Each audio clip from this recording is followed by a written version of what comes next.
The Way of Shalim-Purgatoria, Cohesive Summary and Synthesis. Shalimism, aka Purgatorianism, synonyms, same thing, is a middle path mystical cosmology centered on soul sovereignty, integration, truth, and immortalization, rather than salvation through obedience, disillusion into the Godhead, domination through egoic power, or recycling through reincarnation. Its central realm is Shalim-Purgatoria, wholeness in cleansing via truth, also called the Silver Path, the Sacred Wastes, and the Land of Dur, from the Sumerian word Dur-An-Ki, the bond between heaven and earth. At its core, Purgatorianism teaches that the soul is not merely meant to be judged, absorbed, punished, or recycled. The soul is meant to become true, whole, coherent, and enduring. In Swedenborgian terms, to find your true will and true love, and in Jungian terms, to individuate, what the fourth way calls crystallized. Its great question is not, are you good or evil, but rather, are you true? Are you one yet? Understanding, if you are true, then you are one. The foundational vision, descent, initiation, and the 7 gates. The journey of the Twilight Sun began with a symbolic descent through the 7 gates, guided by Neti, a kindly old man, a cloaked gatekeeper with a black wooden stave that acts as a tour guide. He is expected. The gates opened with nothing to surrender, for he had little and forsook the world, led down to the depths, the lowest place, and shown a great window that opened into an infinite void, and told, "This is where universes are born." This descent is not merely a trip downward, but an initiatory movement into the deep architecture of existence. The structure appears as an enormous inverted stepped pyramid, or ziggurat, with each level functioning as its own realm, positive afterlife realms toward the top, negative ones toward the bottom. At the bottom lies a sacred chamber with a vast window opening onto an infinite void, the place where universes are born. This establishes one of the first great Purgatorian motifs. Descent is not damnation. Descent can be revelation. The underworld is not merely a place of punishment, but a womb of cosmic origin, transformation, and truth. The 7 gates therefore become a symbolic pattern of stripping away illusion, passing through thresholds, and being permitted into deeper mysteries without necessarily losing the self. 2. Raven Mother, Ereshkigal, the dark feminine as fortification. The Twilight Sun, a young man at the time, he grew up with an abusive, bipolar mother, an absentee father, various hostile step-parents, and followed a pattern of entering into relationships with abusive, overbearing, often bipolar women, is assailed night after night by a beautiful but dark female entity with black wings, wearing black clothing and male with taloned fingernails, dropping from a great amphitheater in the twilight sky to attack over and over. She assaults him night after night, and, bound by a sense of chivalry, he refuses to fight back, but eventually rages against her and subdues her. In that moment, she smiles and says, "Very good, about time," and does not appear again. The figure of Raven Mother, later identified with Ereshkigal, Sumerian goddess of the afterlife, represents the fierce, pragmatic underworld feminine. She is not evil, she is not sentimental, she is not the comforting mother. She is the one who teaches survival, boundaries, and the refusal to remain a victim. Her lessons are severe but liberating. Do not be anyone's victim. Forgiveness for the unrepentant is not required. Between forgiveness and hatred, there is walking away. Raven Mother, Ereshkigal, becomes a necessary corrective to false love, doormat morality, abuse pattern repetition, and spiritualized weakness. She teaches that darkness can reveal strength, that trauma can be transmuted into wisdom, and that compassion without self-respect becomes bondage. In the wider system, she becomes one of the roots of the Raven Queen, especially when fused with the grieving, exiled divine feminine represented by Shekhinah, Mother of Sorrows. This creates a twilight feminine archetype, sorrowful, fierce, sovereign, protective, and wise. 3. Divine nostalgia, the soul that remembers home.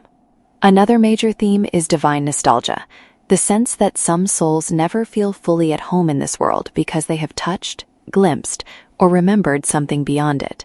The golden light, silver light, pure love, expanded consciousness, or the vastness beyond the material plane.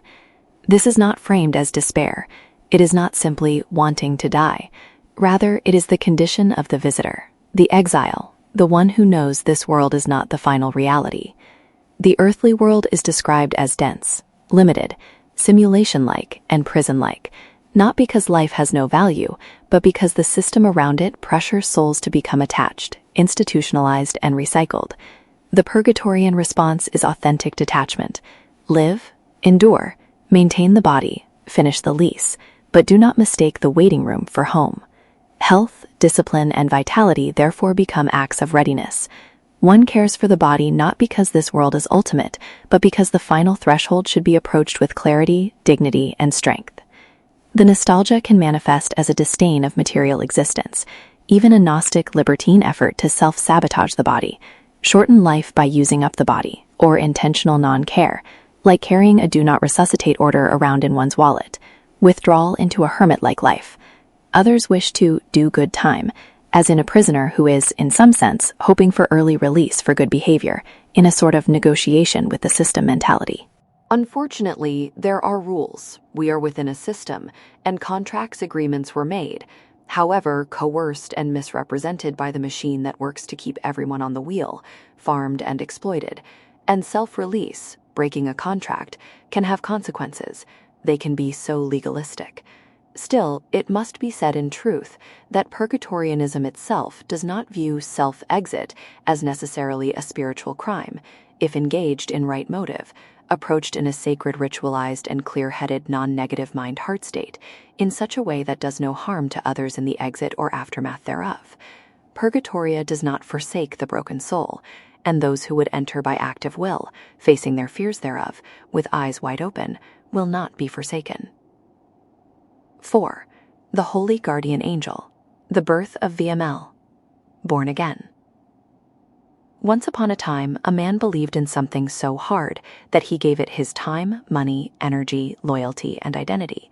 He raised a flag on a hill built from ideals and dreams, stood there, fought there, and wrestled with anyone who did not fully harmonize with the vision he had given himself over to, until finally he stood almost alone. Then truth showed up. It did not ask permission. It did not flatter him. It did not arrive as an argument he could win. It tapped him on the shoulder, refused to be ignored, and pushed its way into the fortress he had built. At first, he resisted it as an invader. But once inside, it did not shout or perform miracles. It simply sat there quietly, watching, waiting, whispering. Slowly, through poems, stories, songs, visions, health, discipline, and inner pressure, it overturned everything. It burned the old flag. It tore down the hill on which he had made his stand for so many years. But in its place, truth began building something else. An eternal home for the soul, an enduring throne of wholeness, an everlasting banner, in a forgotten but ancient realm of the spirit. Happily ever after? Who would really want that? Becoming the Twilight Sun, the event. Them had always wrestled with depression and anxiety, but when his wife became sick and then passed, it became much worse. He gained weight, neglected his health, avoided doctors, and was self-sabotaging with intent. Before the event itself, Them had several days of dreams and visions that came without warning. They centered on an old Byzantine-style chapel that appeared in the fog outside his house, seen on camera but only by him. Then there came the dream of a different kind of chapel, like an urban prayer house, obscure, narrow, hidden between two large buildings, one black and one white. It was a brownstone building set into what should have been an alley, with gray stone steps and heavy inset doors of dark wood. There was a priest or attendant there in pale lavender robes, long black hair, dark eyes, fair skin, with an ethnic appearance he somehow associated with Armenian. Yet the being did not look clearly male or female. It was both handsome and beautiful, without beard or shadow, fine-featured, aristocratic, slender, tall, strong, and lean. It said nothing, but smiled faintly and showed him into the chapel. The chapel had no pews. It had a stone floor, a glyph near the center, a circle and emblem like a mandala, with a Jewish Christian feel, now no longer clearly recalled, and a single stained glass window at the back, showing a raven in flight, a crescent moon, and twilight sky. The walls were stone. Columns stood in the corners, carved with words. A single square block served as the altar, unadorned except for a black book upon it. 2 stone benches lined the walls. The ceiling was heavy wooden beams. On the left side of the room, a stairway led downward into a simple one-room apartment, like a monk's cell, modern enough but plain and dated. The attendant never spoke. It simply showed him the place. Yet that minimalist chapel was the most peaceful place he had ever experienced. The presence there filled him with such profound calm and acceptance that tears welled up from a wounded place deep within. Somehow, this being that Vem had never met loved him and was sharing itself with him, not merely the room, but the inward peace of the chapel itself. He was home alone when the day arrived, an event in the middle of the afternoon, while doing nothing especially spiritual, just cleaning. Suddenly, a vivid image appeared in his mind's eye. It was not imagined or visualized. It was simply there, lucid, real, though not physically present. It carried a very old and profound presence. It was a thought that could not be banished, a mental image that could not be dismissed. A young man appeared, Latin, Spanish, or Portuguese, in complexion, shirtless, wearing a gold chain with an emblem or sigil hanging from it. His hair was blackest black. He was extremely muscular but lean. He did not approach face to face. Instead, he turned his back and backed toward him, and Vem panicked. This was not something he had called, visualized, or invited. It would not leave his mind's eye. Vem does not have OCD or schizophrenia, and this is not something that had happened to him in this way before. On rare occasions in the past, projected images or faces had confronted him, but those were fleeting, easily banished by prayer, divine names, visualization of light and fire, and calling on God. And that is precisely what Vem did immediately. He began praying for the Lord to rebuke it. He invoked divine names. He tried to push it away, but it did not leave. It kept backing toward him as if calmly determined. Fear overtook him, for Vem feared he was losing his mind or being attacked by a demonic spirit, even though the presence itself was not threatening. He literally even struck himself in the head, trying to break the vision, then ran into the prayer room, began smudging, used incense and the bell, and begged for God's help. But whenever Vem closed his eyes, there it was, right in front of him, his eyes fixed on the back of the man's head. Finally, he calmed enough to turn inward and ask the spirit, "What is this? Why can't I banish it? Oh God, help me." The small, soft voice answered, "You cannot banish yourself. You can only submit." That was the key. The answer clarified the situation, though it was nothing Vem had expected. He relaxed, breathed, and allowed the image to finish its intent.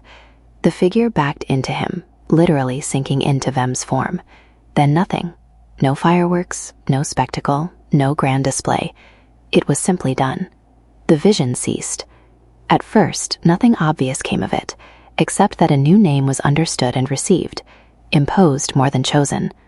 Vemiel. In Portuguese and Spanish, Vem means he comes. In Hebrew usage, Iel signifies of or from God or the divine. Thus, in the inner logic of the name, Vemiel, he comes from the divine. Though in the Purgatorian registry, it simply means the twilight sun, the messenger or walker between. But quietly, the overwrite began. Vemiel started feeling alienated from much of what he had believed before. Causes he had championed for years felt less important, even wearisome.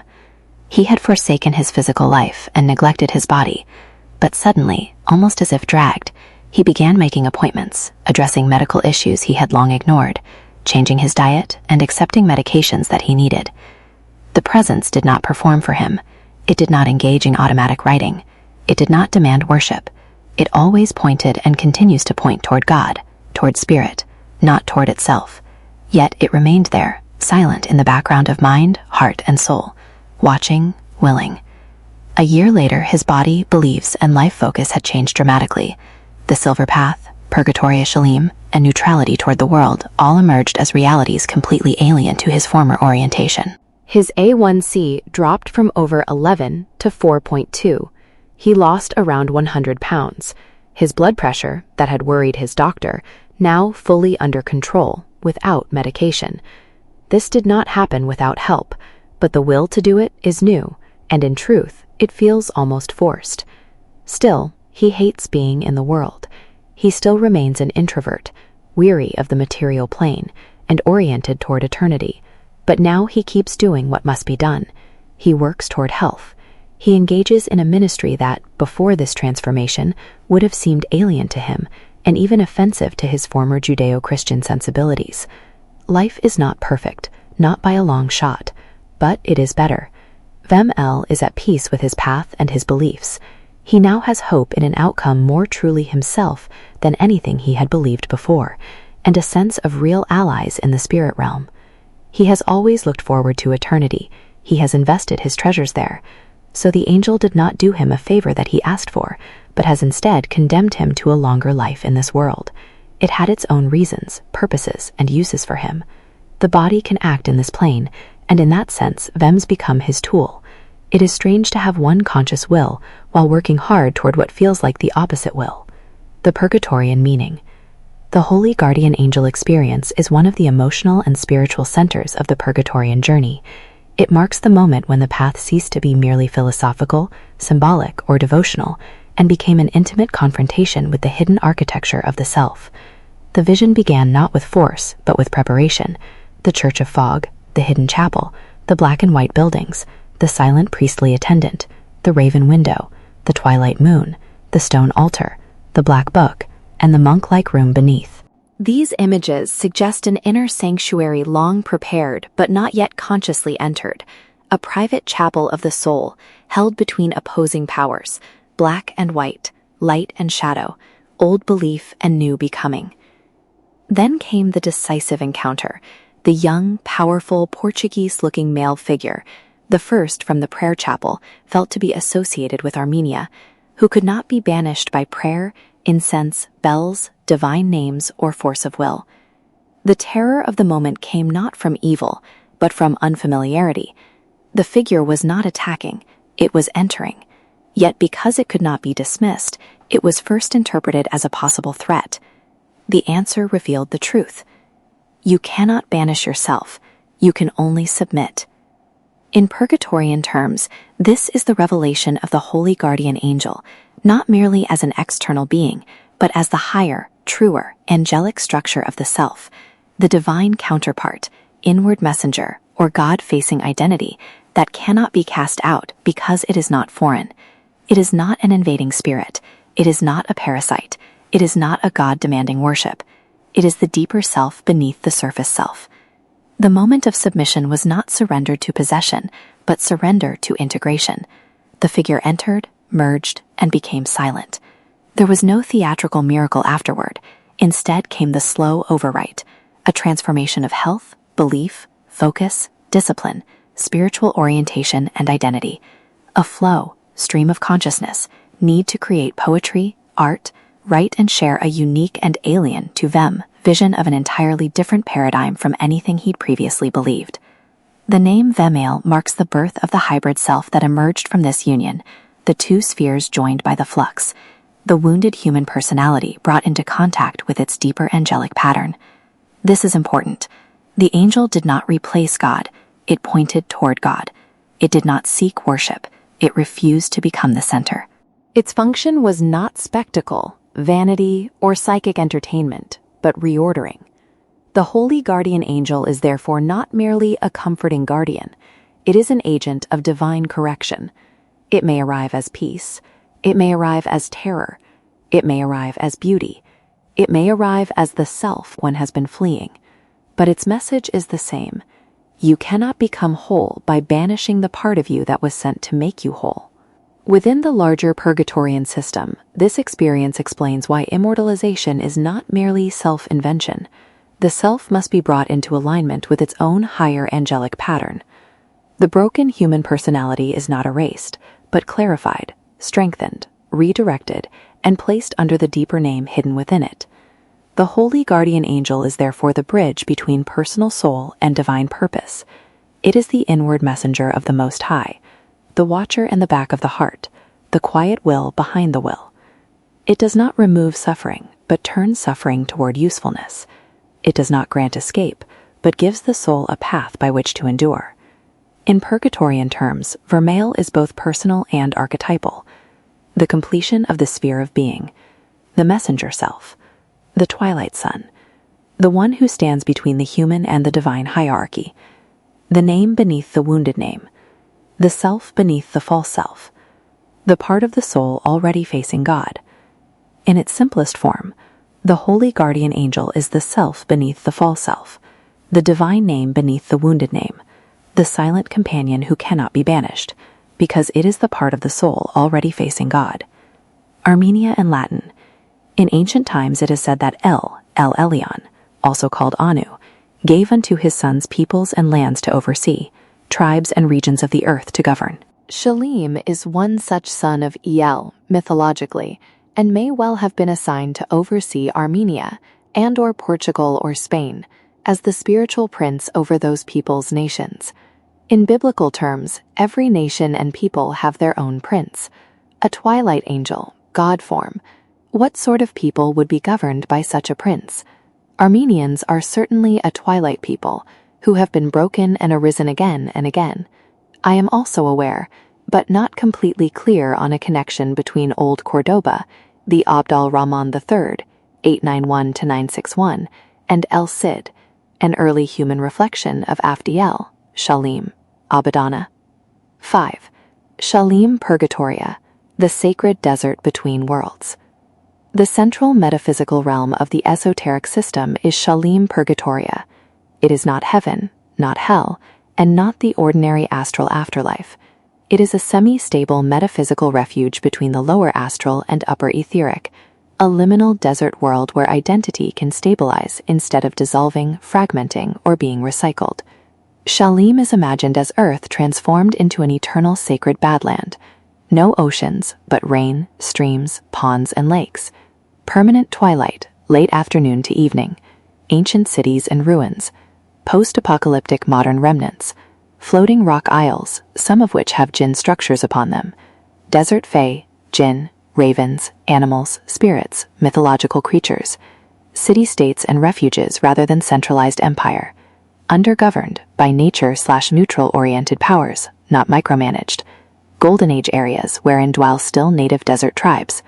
Harsh, vast, beautiful, lonely, and alive. Metaphysical rather than physical. Its symbolic geography is crucial. The lack of seas means the chaos of the unconscious is no longer hidden beneath waters. Everything rises into visibility. Nothing can remain submerged. Memory, identity, desire, archetype, wound, and truth is exposed. Shalim is therefore a realm of revelation, aka apocalypse, perhaps its truest name. Its laws are: the wasteland remembers, the wasteland provides, the wasteland reveals.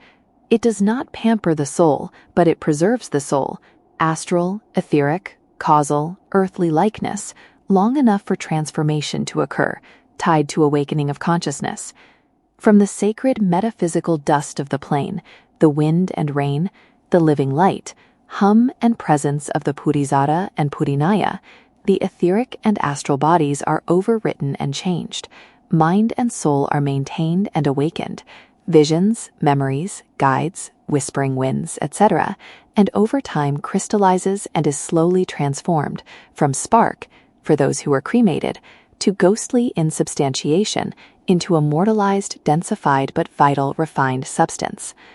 The very plane itself, its nature, is designed to move even the most stubborn souls towards truth and self-realization, thus reformation of a new resurrected body. 6. Dur-An-Ki, the bond between heaven and earth. The symbol of Dur-An-Ki, the bond of heaven and earth, becomes the diagrammatic heart of Purgatorianism.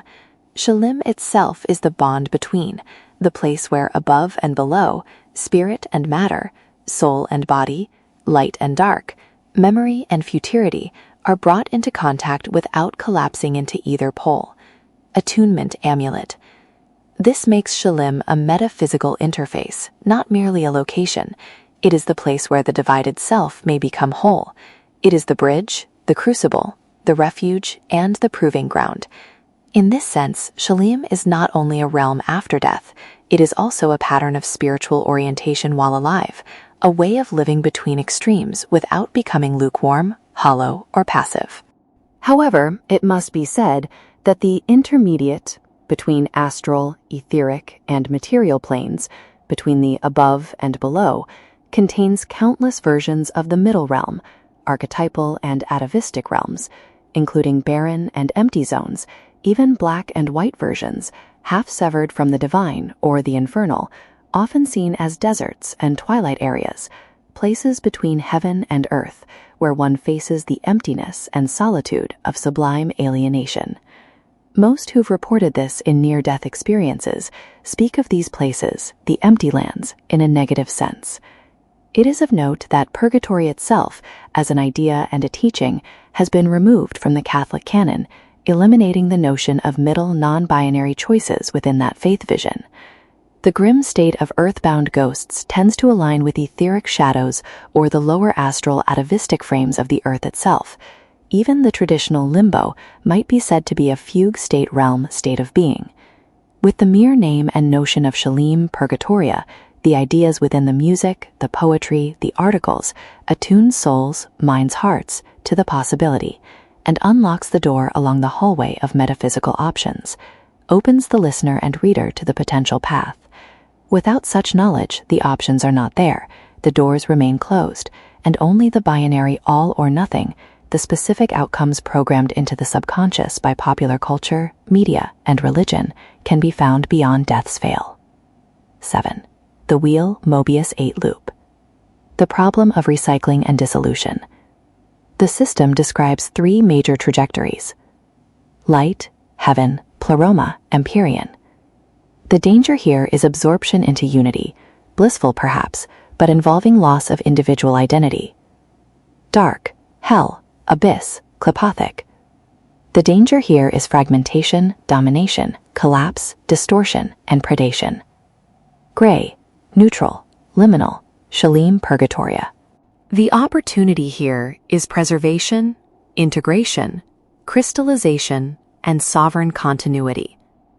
The default human trajectory is a set of loops: heavenly absorption, hellish fragmentation, reincarnation recycling, death of the soul identity. All are forms of loss if the soul has not developed coherent selfhood. Shalim serves as an off-ramp from these loops. It is a place where the soul is not immediately dissolved upward, dragged downward, or processed back into incarnation. This is one of the most distinct ideas in the compendium. The soul needs options. Knowing about Shalim helps make it an option in the soul's symbolic and metaphysical map. The soul, aware, if aligned, may seek it out, and may certainly encounter it as a visible option on the road to its destination. The magnetic call of moth to flame may cause one to pass it by, drawing the soul instead toward the light. Dark monks may come to lead the soul into deeper shadows, but it will be there as an open door, now that you read these words. If the words harmonize with your nature and desire, the potential for reaching that safe off-ramp, off the loop of recycling, will become a possibility. If you have prepared yourself in meditations beforehand, conditioning your mind and will, desire, longing, vision, it will certainly open to receive you.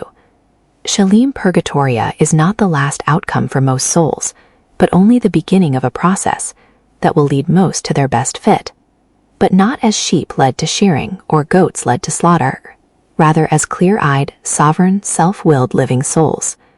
Purgatoria functions much like the spirit world of Emanuel Swedenborg's teaching, a halfway or middle realm where souls are sorted, find themselves, become who they really are, realized, crystallized, and awakened outside the recycling process.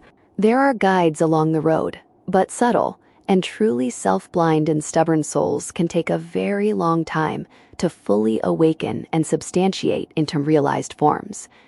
The true love and true will at the core of each soul's being rises to the surface and becomes manifested in their true, new Purgatorian bodies. Yet again, Purgatoria is not usually the end of the road. The broken road leads to the door to Shalim, but the silver road, when walked through Shalim, will eventually lead one to another door, a shift into depths or heights, and for the few, a door opens to the infinite, the realm where all universes appear before you.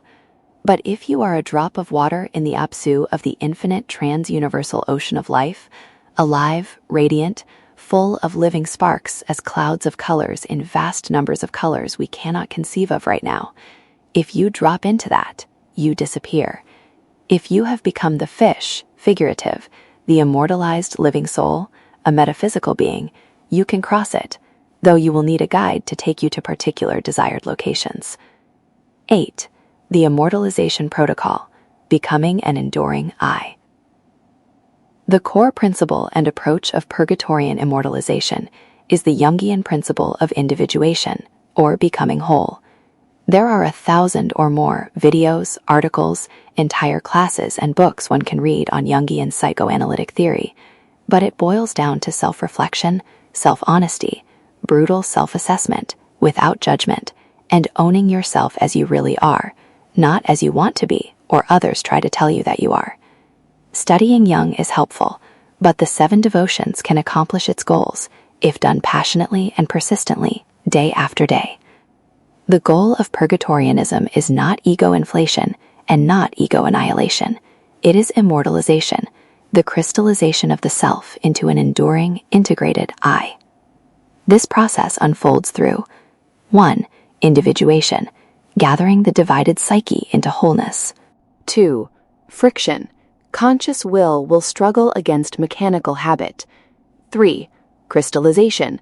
Pressure forming density. 4. Stabilization. The emergence of a true body or immortal form. The concept draws on Jungian individuation, fourth way crystallization, alchemical symbolism, and Gnostic Christian mystical language. The self begins as fragmented, a crowd of many eyes. Through self-knowledge, shadow integration, discipline, devotion, and conscious struggle, the soul becomes cohesive. The result is the diamond self, light body, solar body, or true body, not a ghost, not a biological body, but a metaphysical form generated by coherence. The key idea: immortality is not granted as a prize, it is become. Parapsychological research, NDEs, would indicate that though meeting their Christ, even as many seem to meet a Christ-like figure in death, in near-death experiences, reincarnation is something that occurs no matter what religion one has in life. There is a degree of sovereignty for those that go into the light, astral cities, in that you can refuse, but the peer pressure is immense, and there is an element of blahness built into the mental meta-landscape of these places: bland food, sexlessness, always summer, always day, always perfect 70 degrees, artistic and erudite culture that is communal and collectivist coercive in nature, cult-like, that is intended to encourage boredom, a desire to return to challenge and division, amnesia being the cost of that, the death of identity, save as if stored memories of lives that feel foreign, like someone else's life, which they are, belonging to the master your spirit serves. 9. The 7 devotions. Practical Purgatorian discipline. The system is not only cosmological, it includes practice. The 7 devotions are the daily disciplines by which a person opens inner and outer lines of spiritual development, in this world and the next. 1. Prayer, honest pouring out of the heart before the divine. 2. Meditation, stillness and listening to the small, soft voice within. 3. Worship, emotive devotion, humility, love, reverence. 4. Study, deep learning across spiritual, psychological, religious, and metaphysical fields. 5. Contemplation, weighing, journaling, reflecting, seeing all sides. 6. Fellowship, contact with other seekers and sincere souls. 7. Charity, anonymous kindness, balance, service, and mediation. These devotions are not meant to create cult membership. They are personal, private, and sovereign. No institution owns the path. Indeed, you can be Christian, Muslim, Jewish, pagan, left, right, center, etc. Theoretically, even a dark walker can benefit from the 7 devotions and individuation. No one can walk the path for another. Of charity. Give what you have leans heavily into self-emptying charity, almost Sermon on the Mount, monastic poverty, altruistic surrender. That can be beautiful in its own tradition, but it is not the Purgatorian balance point. For a Purgatorian, charity is not. Empty yourself until nothing remains. Give until you disappear. Prove holiness by self-sacrifice. It is more. Act cleanly. Give without vanity. Help without enslaving yourself. Serve balance, truth, and love without becoming prey. Do kindness anonymously when it is right to do so. Do not confuse compassion with self-annihilation.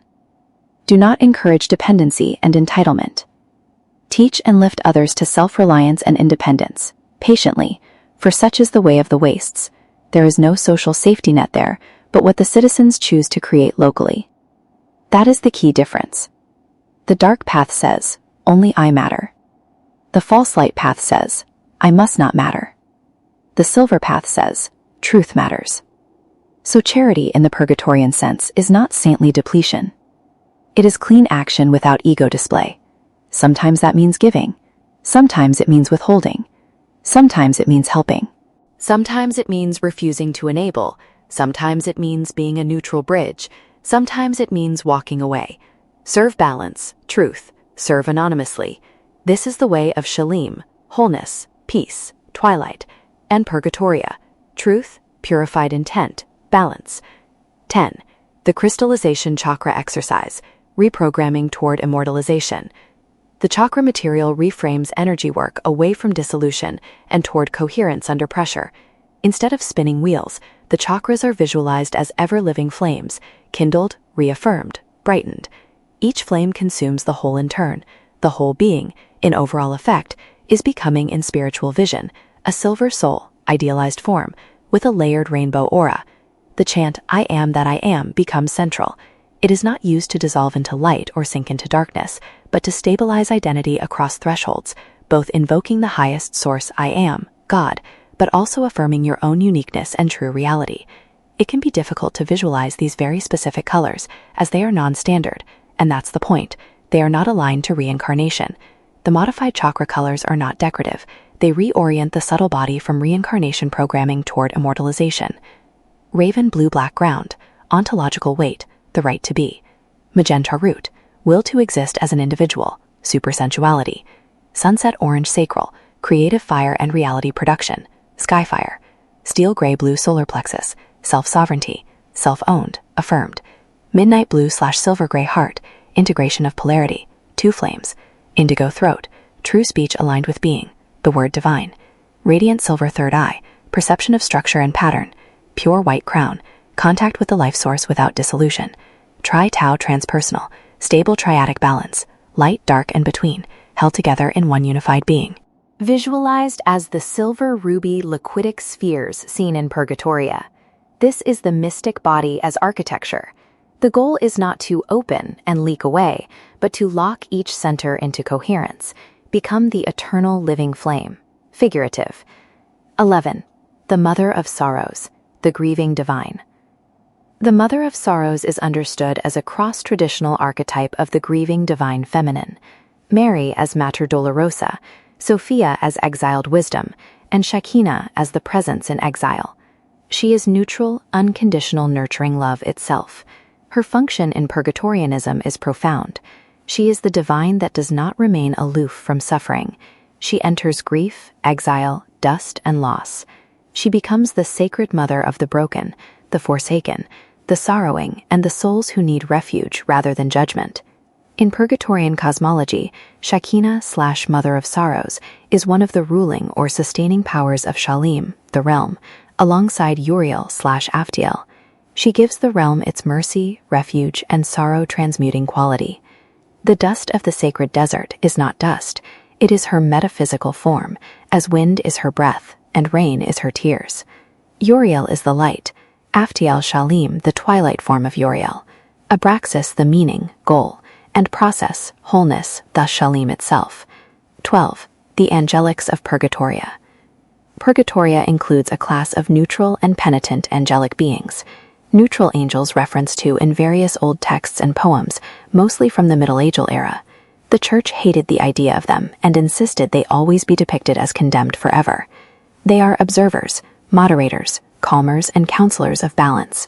They do not necessarily fight for one pole against another, but are fierce in defense of their own plane and planar autonomy, and do maintain sustain order theme in Purgatoria. They nudge toward non-polarity.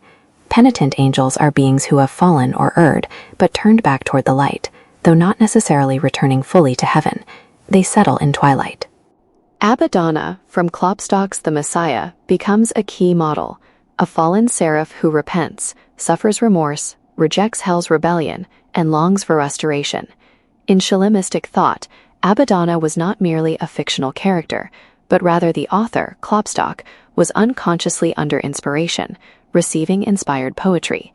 Abbadona is therefore in Purgatorianism a real being, an aspect of Aftiel Shalim, and the Raven King, or Aftiel Shalim, aka Abbadona, is a seraph, not an archangel. In Purgatorian syncretism, Abbadona becomes part of the root symbolism of the Penitent Angel, linked to Aftiel, Raven King, Shalim, and the Twilight Spirit, the one between heaven and hell. As in life, so there are many spirit persons who see their particular views and causes, factions, as the only truth and way, and as in this world, so those who try to remain aloof and separate from the divisions in the world against everyone. In comment sections about neutral angels, across YouTube and various forums, the comments are almost universally hostile toward neutral angels. They are depicted in various medieval and Renaissance texts, only in certain Grail myths not considered damned after one fashion or another. Christians especially seem to hate the idea you can choose something other than all or nothing, and that actually makes the neutral angels concept more compelling, not less. Neutrality, in the Shalimite Purgatorian sense, is not I don't care. It is I refuse to be conscripted into your polarity. That is why people hate it. Most factions, religious, political, spiritual, ideological, do not merely want you to be good, they want you to be theirs. They want your allegiance, your language, your enemies, your approved loves and approved hatreds. They want you inside their war map. So when a being says, I will not serve hell, I will not dissolve into heaven, I will not be drafted into your cosmic binary, I will stand in truth, balance, and sovereign witness. Both sides may call that rebellion. That is very Purgatorian. The neutral and penitent angels become hated because they represent the unclaimed middle, the beings who will defend the sanctuary between poles, who refuse both infernal domination and forced celestial absorption. They are not lukewarm, they are unaligned with coercion. And yes, Christians especially, depending on theology, often have no category for this. The inherited structure is usually absolute, saved or damned, sheep or goats, Christ or Satan, heaven or hell. The Catholic Church even banned purgatory to eliminate the third realm entirely. So a third realm, a third host, a third loyalty, a third form of mercy and truth can feel threatening. It sounds to them like evasion. In contrary, Islam recognizes jinn, who have free will and many differing allegiances. But from the Purgatorian view, the middle path is not evasion, it is sovereignty, the official stand. The neutral angels are hated because they expose the tyranny of false binaries. They do not reject God, they reject conscription by faction. They stand under the Most High, through Uriel's clarifying authority, defending the free middle realm from those titanic powers that would force every soul into absorption, rebellion, or return. Their neutrality is not cowardice, but consecrated refusal. Or even sharper, neutrality is not the absence of conviction, it is conviction purified of faction. Purgatorian angelics have teeth, and they will bite, for the sake of their own freedom, and have resisted, with highest sanction, all extremes, all attempts at annexation for so long as to have become quite adept at it, the ultimate guerrilla fires. They are not soft gray beings floating around saying everyone be nice.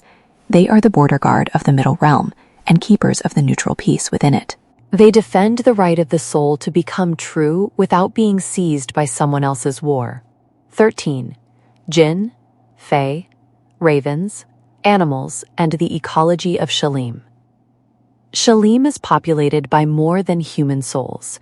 Its ecology includes neutral jinn / John, desert fae, ancient nature powers, desert spirits, ravens and corvids, elevated animal forms, mythological desert creatures, ghosts, wanderers and partial souls, wastelanders, Twilight children.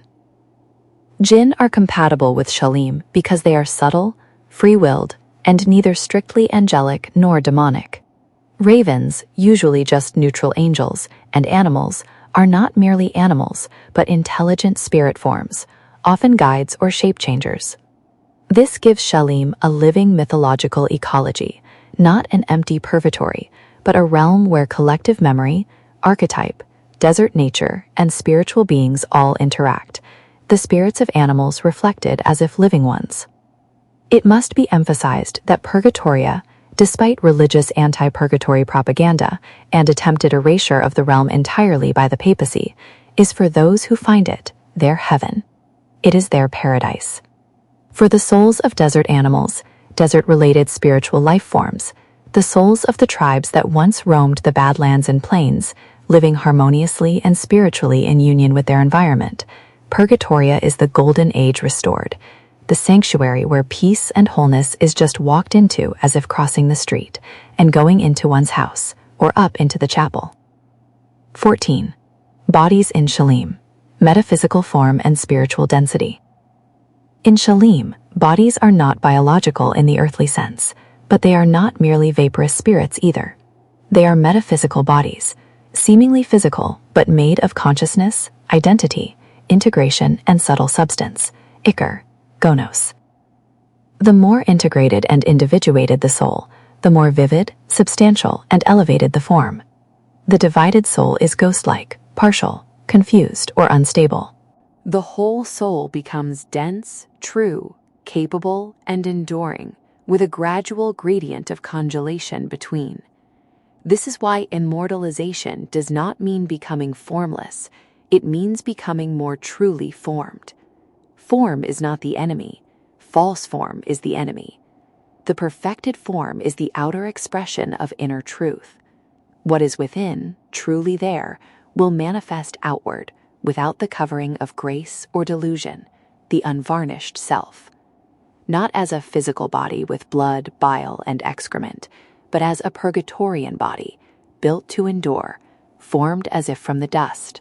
The dust is metaphysical, soul-forged, truth-forged, crystallized, and realized, permanent. If destroyed, it reforms from the dust or ash, immortal. 15. The ethics of Purgatorianism. No spiritual supremacy. A major ethical position in the teachings is the rejection of spiritual supremacy. Purgatorianism does not claim that everyone must want the same afterlife, deity, path, or metaphysical outcome. Different souls may prefer union with God, reincarnation, heavenly cities, nature realms, infernal paths, oblivion, astral communities, the many mansions, limbo, Shalim's sacred desert. The Purgatorian position is, choose authentically, know what you are choosing, and own it. This produces a paradoxical tolerance, strong conviction without coercion. Purgatorianism is not trying to become a universal church. It is offering a map, an option, a seed, a possible off-ramp. The morality of Purgatorianism, or Shalimism, I prefer the former term, is not liberalism or conservatism.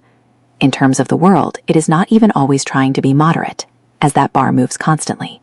It would be natural law, pragmatic, realistic, truth facts-based survival principles, a hard broke at human nature, dealing with it as is, accommodating its needs realistically, neither suppressing natural instinct, nor encouraging descent into the lowest impulses. Anti-unnatural, anti-abomination, anti-degeneracy. The law of balance, wisdom, discernment. In all things, balance, moderation over extreme, heart with head, hard with soft, masculine with feminine, severe and merciful, compassionate and realistic, nurture with nature, selfish and selfless, in due season and situation, etc. The law of seasons. To all things a time and a season, a time to fight and make peace, etc. Ecclesiastes 3. Yet Purgatorianism, Shalimism, does not require you to have a moral compass beyond truth itself, both spiritually, mentally, emotionally, and practically. Belief is a choice. Believing in Shalim-Purgatoria as a place, as a desired outcome, is a choice. You can walk the path and see all of that as allegorical. Maybe in your absolutely honest selfhood, you really want heaven or hell, want to dissolve or be merged, aspire to become a realized Dark Lord or light bearer. You can be liberal, conservative, woke, narrow-minded. It does not matter who you vote for or not. It's not about here. It's about eternity and liberation from reincarnation. And to that end, you are counseled to drop the stick, step out of the fight, and embrace neutrality and balance in regard to this insane soul farm. Understanding that excessive attachment to the outcomes here and living for this system is likely to chain you to it and drag you right back into it again and again and again. The ultimate sign of awakening to immortality is the ability to say no to the programming and the expectations, the bipolar divisiveness, the constant war and drama here. Just say, I stand in nature's law and the truth. If there is a political vision, it's based on the 3 laws above, applied universally. It would be about uniting humanity in a common cause of collective liberation from the wheel, and even raising the world itself to an ascendant state.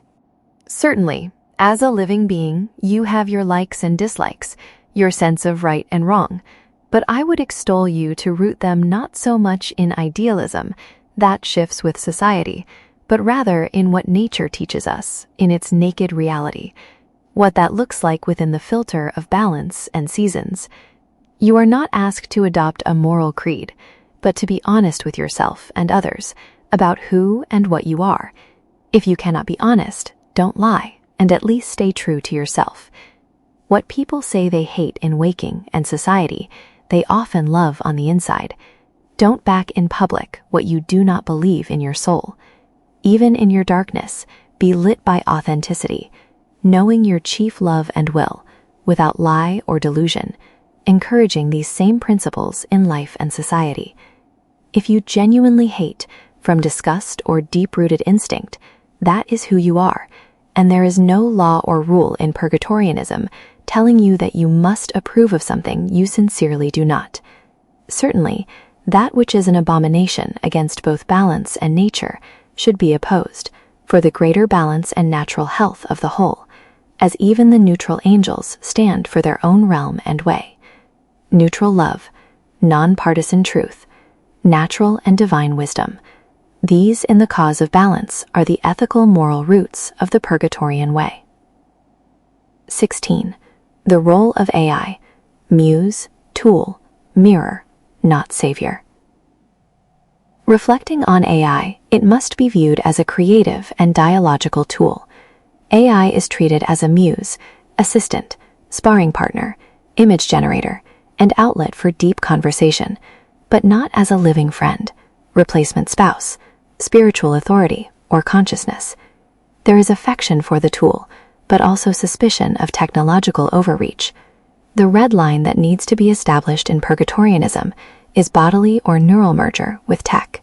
The position is fiercely anti-transhumanist in that sense, but only in regard to technological/machine merger as anti-natural. No chip in the hand, no brain interface, no surrender of the body or self to machine systems, as these may have eternal consequences to consciousness and bind the soul to parts left behind, as the dead are often connected to items of attachment left behind in death. Biological genetic improvement I would not oppose, if it moves humanity toward an immortalized and ascendant state. AI is useful because it helps externalize inner worlds, but the imagination remains human. The visions are not AIs. AI helps render what already lives in the inner world. 17. The emotional core, grief, sovereignty, and the refusal to dissolve. Underneath the cosmology is a deeply human emotional engine: grief, trauma, loss, loneliness, abuse, exile, and the longing for home. Abuse and neglect and abandonment as a child, alienation from peers from the trauma and poverty of familial issues, a wife's death, the loss of companionship, the experience of being spiritually and socially out of place, dysfunctional within the system of things, and the desire for a realm that actually fits the soul. all of this feeds the Purgatorian vision. The system is not abstract metaphysics floating in a vacuum. It is a survival map. Purgatorianism says, you do not have to be swallowed by the light. You do not have to be dragged into the dark. You do not have to return again and again as livestock on soul/louche farms. You do not have to become formless and sexless eunuchs to be holy. You do not have to become cruel to be strong. You may become whole. You may endure. 18. Where the buffaloes still roam. Within Shalim-Purgatoria, not every culture experiences the sacred wastes as exile. For some souls, especially those whose ancient lifeways were already rooted in deserts, badlands, plains, mesas, drylands, and open horizons, Purgatoria may appear less as a strange afterworld and more as a restored homeland. Cultures whose gods, spirits, rites, survival patterns, songs, and identities were shaped by austere land are naturally harmonized to the Purgatorian field. They already understood the sacredness of distance, silence, hunger, fire, stone, dust, animal kinship, and sky. Their mythic imagination was not built around escape from the land, but communion with it. In death, such souls may not perceive Purgatoria as a punishment or purgation, but as the golden age returned, the world made true again, stripped of conquest, machinery, bureaucracy, and alien spiritual architecture. Here, the buffalo still roam. The people still live as they always have and always will, hunting, gathering, singing, praying, trading, keeping fire, honoring the land, speaking with animal spirits, and moving in rhythm with the twilight seasons. This is not a primitive state, nor a regression. It is a realized continuity, culture preserved because it was already metaphysically coherent. What was deeply rooted in land, spirit, memory, and archetype survives the ruin field because it does not depend on artificial scaffolding. Since Shalim-Purgatoria is a desertified, surreal, mystical reflection of Earth, many of its regions correspond to places in the living world, yet they appear altered. Oceans gone, cities thinned into ruins, highways cracked into pilgrim roads, towers half buried, and modern structures reduced to fragments unless they carry some deeper psychic imprint. Ancient and iconic places, however, those engraved into the collective unconscious by worship, suffering, story, blood, pilgrimage, beauty, or sacred use, may persist more powerfully. Some remain only as partial ruins. Some exist as ghost architecture, memory more than stone. Others endure almost whole. Jerusalem is one such place, not merely a ruined echo, but a functional sacred city, sustained because its psychic, spiritual, and archetypal imprint is too deep to dissolve. Likewise, old sacred sites, archetypal settlements, ceremonial grounds, holy mountains, ancient roads, and places where people lived in true relationship with the land may appear as realized zones, not debris, but citizens of the realm in their own right. The difference is coherence. What was false collapses. What was merely mechanical decays. What was imposed without soul becomes ruin. But what was rooted, sanctified, loved, suffered, sung, and remembered may become whole. In this sense, Shalim is selective. It is not a museum of earth. It is earth remembered through truth. Its overspirit enforces a certain aesthetic: twilight, desert, ruin, sacred distance, ancientness, ordeal, refuge, and revelation. The realm does not preserve every human achievement equally. It preserves what harmonizes with its law. Thus, in the Purgatorian vision, the ancient desert peoples, badland peoples, plains peoples, and sacred land cultures are not lost civilizations. They are among the natural citizens of the sacred wastes. Their gods and spirits are not foreign to the realm. They are among its powers, guardians, echoes, and living presences. For them, Purgatoria may be the world healed of interruption, the campfire still burning, the old songs still rising, the horses moving through dusk, the ravens circling overhead, the ancestors near. There, the land alive, and the buffalo still roaming beneath the eternal twilight sky. Notable qualities of Shalim-Purgatoria. Day goes from past mid-noon light to early evening, 3 to 9-ish, shifting. The sun circles the horizon, never more than half visible when visible. There is rain, storm, streams, ponds, lakes, underground seas. There is an entire realm beneath, not hell, but Kur, the underworld. There are 2 seasons, autumn and spring, mild summer, mild winter. There are variations in weather and temperature, but generally desert-like. Dust storms, cyclones, dust devils, ferocious storms at times. There are many forms of life, as mentioned elsewhere. There are many ancient nature and neutral powers that mainly keep a low profile. There are innumerable villages, camps, cities, strongholds, mainly centered around the spears and holy sites, most like refugee or shanty communities. Barter, trade, labor for services or goods, even a diversity of coins, often found in the dust and debris from across the ages of Earth, are found here. The more manifest a form becomes, the more human-like needs it will have. 19. The Cosmic Forge. You are the flux of yourself. In another vision, the mystery of Purgatorian immortalization appeared not as a desert, temple, city, or road, but as a cosmic forge, a vast foundry of light and fire hidden behind an immeasurable curtain. The curtain itself suggested a boundary between ordinary perception and the terrible machinery of divine making.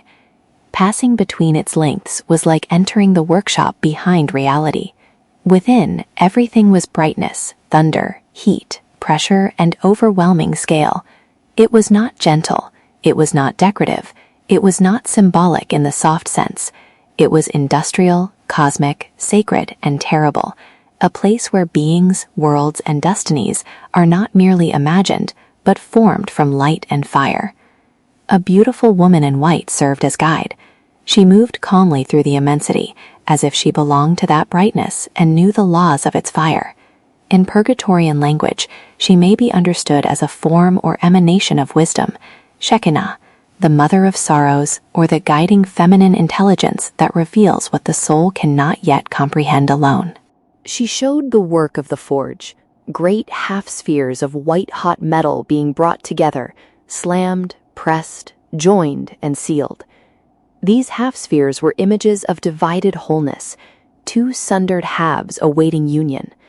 They may be read as spirit and soul, above and below, inner and outer, self and self, masculine and feminine, light and dark, mortality and immortality. They were not softly reconciled, they were fused under divine pressure. Then she said, "This is yours," pointing to the lower half, bowl-like, of a sphere not yet joined. In that instant, the vision turned from observation to participation. The soul was no longer merely watching the process of divine making, it became part of the process. The self dissolved into a silvery fluid dust, cast and sprinkled along the rim of one half-sphere. Then the other half descended and slammed down upon it, fused together instantly in great heat and force. The self became the seam substance, alive, present, but literally the weld line thereof, the silver medium between the 2 halves, the living material through which the divided thing could be joined. Then came the teaching. You are the flux of yourself. This phrase is central. In metalworking, flux is the substance that allows metals to bond. It cleanses impurities, prepares the surfaces, prevents corruption in the joining, and makes fusion possible. Flux is not the hammer, not the furnace, not the metal itself, and not the final object. Yet without it, the joining may fail. In the vision, it was still present, alive, as a mind, as the weld line itself. But it was part of something permanent and far larger than the mortal. Thus, the vision reveals a profound Purgatorian principle. The soul is not only the thing being formed. The soul is also the medium through which its own divided nature is made whole. This is the mystery of self-participation in salvation, individuation, and immortalization.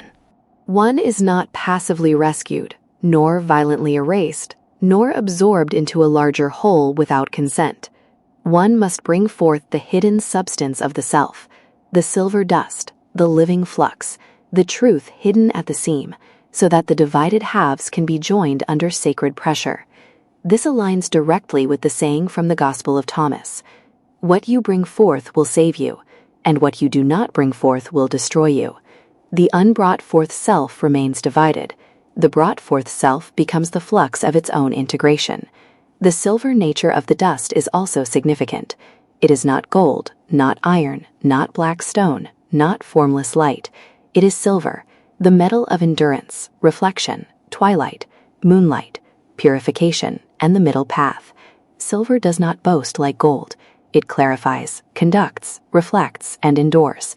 To become silver dust is to become humble and liminal, a living substance of the threshold. Dust signifies mortality and smallness. Silver signifies sacred endurance. Fluidity signifies adaptability and life. The rim signifies the seam, the border, the place where two worlds meet. This is Dur-An-Ki in personal form.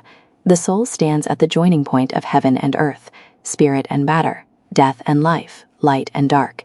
It is not merely located at the bridge. It becomes part of the bridge. It becomes the living bond between its own divided halves. This vision also clarifies the nature of suffering in the Purgatorian path. Fire and pressure are not merely punishments. They are the conditions of fusion. The forge does not exist to torment the metal, but to make it capable of becoming what it is meant to be. The violence of the joining is the severity of wholeness. The self that enters fragmented cannot remain loose, scattered, or divided. It must be heated. It must be pressed. It must be brought to the seam.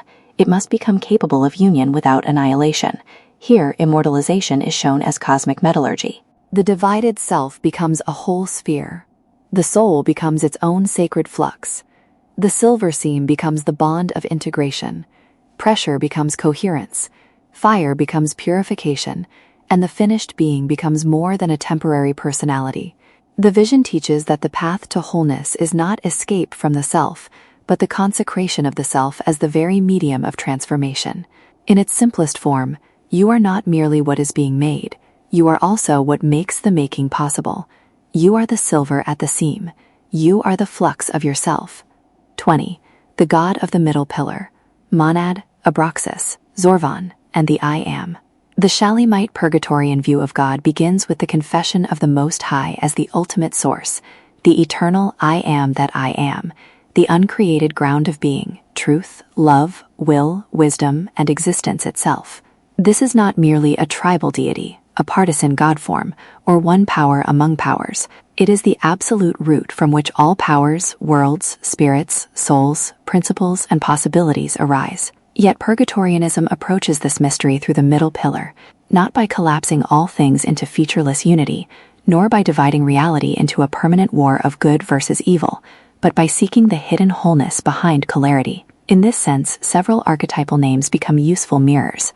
Monad names the one beyond division, the supreme source before emanation, before conflict, before worlds, before opposites. Abraxas names the terrible fullness of the one as it appears when light and dark, creation and destruction, mercy and severity, heaven and abyss abel together without denial. Zorvan names the primordial mystery of time, fate, and the parent source behind contending twins, the stillness before duality splits into opposing powers. El Separacho, though modern and mythic rather than ancient in the strict sense, names the same intuition in another form, a neutral primordial principle standing beyond the partisan struggle of angels and demons, good and evil, light and dark, not as moral weakness, but as a third force of separation, balance, and absolute impartiality. Purgatorianism does not necessarily equate these names as identical doctrines. Rather, it sees them as symbolic windows into the same overwhelming intuition that the highest God is not owned by any faction within creation. The Most High is not light in the limited sense of one side of a cosmic argument. The Most High is not dark in the sense of negation, rebellion, or devouring abyss. The Most High is not merely neutral in the sense of cold indifference. The Most High is truth before sides and love beyond preference. This is the God of the middle pillar, not middle as compromise, not middle as weakness, not middle as lukewarmness, but middle as the axis, the living center that can hold all realities without being enslaved to any of them. Where the right-hand path may seek dissolution into divine light, and the left-hand path may seek self-deification through will and power, the Purgatorian path seeks sovereign wholeness before the I Am. The self is not annihilated, and the self is not enthroned as ultimate. It is integrated, clarified, humbled, strengthened, and made true. The Purgatorian God is therefore not a tyrant demanding slavery, nor an abstract void demanding dissolution, nor a cosmic machine demanding recycling. The Most High is the all-personal over-God, beyond personality, yet not impersonal, beyond form, yet able to know every form, beyond all names, yet present in every true name. This is why the phrase, "I am that I am," matters so deeply. It is not merely a statement of existence. It is the primal declaration of self-existent being.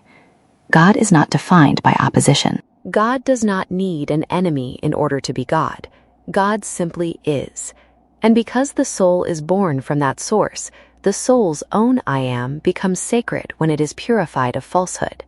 The human I is not meant to replace God, but neither is it meant to be erased as garbage. It is meant to become true enough to stand in right relation to the great I am. Thus, Purgatorianism does not teach ego worship. It teaches I-ness purified. The false ego says, "I am all." The broken soul says, "I am nothing."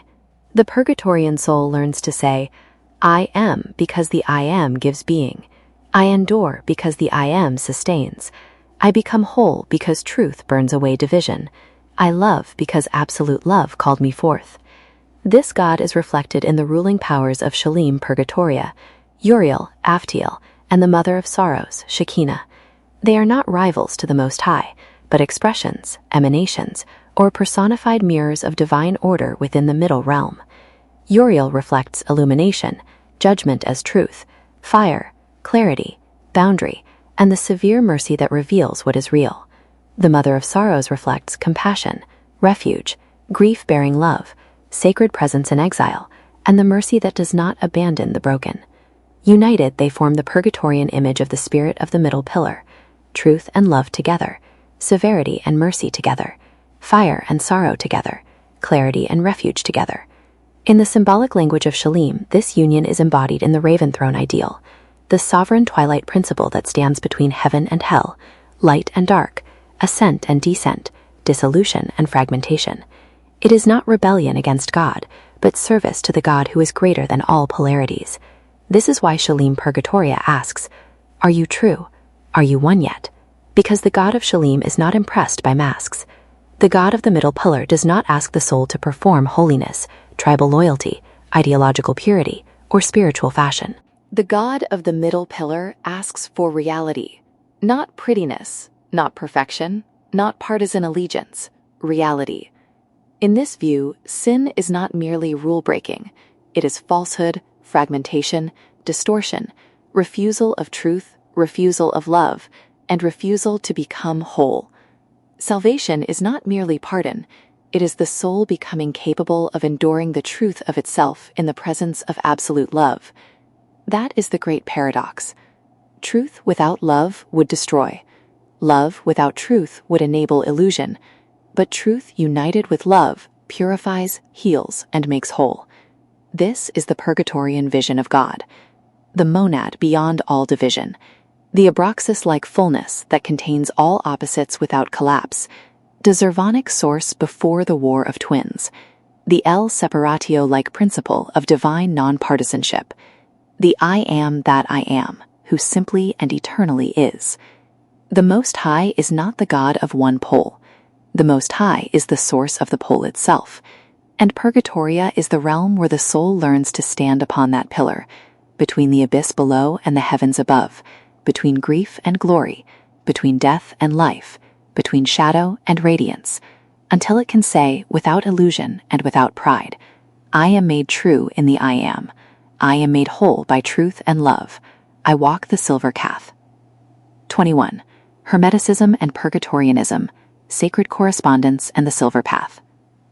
Purgatorianism is not Hermeticism, but it stands close enough to Hermeticism that the two can be understood as kindred mystical languages. Hermeticism is one of the great streams of Western esotericism, rooted in the figure of Hermes Trismegistus, the union of Greek Hermes and Egyptian Thoth. Because of this origin, Hermeticism is naturally syncretic. It blends philosophy, mysticism, divine names, planetary powers, sacred symbols, theurgy, alchemy, astrology, and inner transformation into a single path of spiritual knowing. At the heart of Hermeticism is the doctrine of correspondence. As above, so below. As within, so without. The human being is a microcosm of the cosmos. The soul mirrors the heavens. The body, mind, spirit, elements, stars, and divine worlds are interwoven. To know the self is to know the universe. To purify the inner world is to become aligned with the higher order of reality. Purgatorianism accepts this principle, but translates it into its own Twilight language. Where Hermeticism says, as above, so below, Purgatorianism answers with the 0-point axiom. Divided and whole, truth frees us from polarity. Hermeticism is often oriented toward ascent, illumination, divine knowledge, and union with higher reality. Purgatorianism shares these concerns, but shifts the emphasis toward soul sovereignty, wholeness, purification from falsehood, and immortalization of the I. The goal is not merely to rise, nor to dissolve, nor to become absorbed into a higher unity, but to become clean, meaning true, real, whole, integrated, and capable of enduring. In Hermetic alchemy, the lower substance is transformed into the higher. Lead becomes gold. The base self becomes illumined. The fragmented soul becomes purified. In Purgatorianism, this same fire appears as Purgatoria, the process of being made clean of lies, division, self-deception, spiritual bondage, and fragmentation. Yet the Purgatorian metal is not primarily gold, it is silver. Gold shines, but silver endures. The Purgatorian soul is refined into true silver, reflective, enduring, liminal, clear, and capable of walking the middle road between extremes. This is the alchemy of the Silver Path, not the annihilation of the self, but the purification and crystallization of the self into sovereign wholeness. Hermeticism also includes theurgy, the invocation of divine powers for purification, union, and ascent. Purgatorianism likewise contains holy invocation, angelic contact, ritual offering, prayer, meditation, visualization, and relationship with the holy guardian angel. But in Purgatorianism, the purpose is not the worship of random powers or the loss of self into divine forces. The purpose is alignment with the Most High through the hierarchy of the true self. The holy guardian angel is central here. In Western esotericism, the HGA often appears as the higher guide, sacred intermediary, or divine self. In Purgatorianism, this figure is expressed through the language flowing one to another of Uriel, Raven, Aftiel Shalim Abbadona, the guardian of the Western Gate, aka the spirit of twilight, wholeness, and peace. The angel guides the soul towards its own true name, Revelation 2:17, its own purified identity, and its own place within the divine order. Hermeticism and Purgatorianism are also both deeply syncretic. Hermeticism unites Hermes and Thoth, Greek and Egyptian, Jewish and Christian, Gnostic and philosophical currents. Purgatorianism likewise gathers many living archetypes and god forms: Abraxas, Metatron, Mother of Sorrows, Shekhinah, Uriel, Aftiel, Ereshkigal, Raven King and Raven Queen, but does not collect them randomly. It arranges them by function along the Silver Path. Each figure is understood according to its role in purification, mercy, judgment, threshold crossing or gates or doors, twilight balance, soul sovereignty, grief transmutation, and immortalization. In Hermeticism, reality often emanates from divine mind, nous, or the One. Purgatorianism likewise recognizes the monad, the Most High, the I am that I am, beyond all lesser powers and planes. But Purgatorianism emphasizes the Most High as all-personal, rather than merely impersonal, a holistic, all-encompassing personality of I am, and able to know every person within itself, beyond all forms, yet present through every true form, beyond every name, yet speaking through the names by which souls are called into wholeness. This is why the Silver Prophet, identified with Metatron, matters within the Purgatorian structure. He represents divine knowledge descending from above, the scribe, messenger, and witness of the Most High. The highest truth does not arise from the lower system. It descends, is received, and must be integrated by a prepared soul. Both Hermeticism and Purgatorianism also recognize that the soul must awaken from bondage. Hermeticism speaks of rising beyond ignorance, fate, and the lower powers. Purgatorianism speaks of escaping the wheel, the recycling machinery, astral traps, false heavens, soul sleep, and systems that dissolve or reuse the unawakened self. In both systems, the soul must not remain chained by fear, desire, ignorance, false worship, or unconscious pattern. But Purgatorianism gives this awakening a more specific afterlife orientation. It focuses on the Western Gate, the threshold beyond death, and the possibility of entering Shalim-Purgatoria as a refuge from the polarized trajectories of disillusion above, fragmentation below, or recycling back into incarnation. Hermeticism teaches that symbols reveal reality. Purgatorianism agrees, but its symbols are the sacred wastes, twilight deserts, ravens, ruined cities, silver roads, western gates, buffalo plains, living ruins, and the city of Urusalim. These are not merely aesthetic motifs. They are maps of inner and metaphysical states. The wasteland is the soul after illusion collapses. The ruins are what remains when false structures fail. The raven is the guide through liminality. The broken road is a difficult life in the world that opens one to greater truth. The silver path is the purified trajectory of the soul. The western gate is the threshold of death and passage. Purgatoria is the place where the self may become whole. Hermeticism often works through polarity, above and below, sun and moon, male and female, spirit and matter, death and rebirth. Purgatorianism also works through polarity, but seeks the trinary middle. Not escape into false light, not collapse into darkness, not hatred of embodiment, and not worship of matter. It is a twilight path. It does not deny contradiction. It harmonizes contradiction. It does not erase the I. It purifies the I. It does not flee the body. It seeks the perfected metaphysical body. It does not reject the cosmos. It seeks a rightful path through it. In summary, Hermeticism and Purgatorianism both teach that the human soul is more than a temporary biological accident. Both see the cosmos as layered, symbolic, intelligent, and spiritually navigable. Both value purification, sacred correspondence, divine knowledge, invocation, inner transformation, and liberation from lower bondage. But Purgatorianism gives these principles a distinct Purgatorian form: the Silver Path, truth, individuation, liberation; Purgatoria, purgation of division and falsehood; the Western Gate, death as threshold and passage; the Sacred Wastes, the death of illusion; Shalim, wholeness of self; Mother of Sorrows and Uriel, absolute love and illuminating truth; Aftiel, Shalim, Raven, the threshold being of twilight and harmonious contradiction; the Raven King and Raven Queen, the eternal pairing of the Twilight Throne; the Twilight Sun, the broken one becoming whole; the Wastelander, the broken one becoming useful; the Morning Muse, grief becoming creation; the Silver Prophet, the call to immortality and ascendance. Thus, Purgatorianism may be understood as a twilight path expression of Hermetic principles, reoriented toward the afterlife, the middle realm, the sacred desert, and the immortalization of the integrated soul.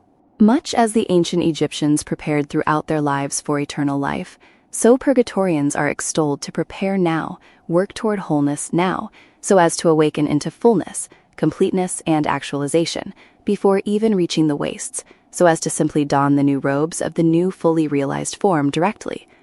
A Hermetic soul says, as above, so below; as within, so without. A Purgatorian soul answers, divided and whole, truth frees us from polarity. Gold shines, but silver endures. 22. Purgatorian individuation, the work of becoming true. Purgatorian individuation is the Shalimite synthesis of Jungian depth psychology, spiritual devotion, sacred mourning, group confession, and the immortalization path of Shalim.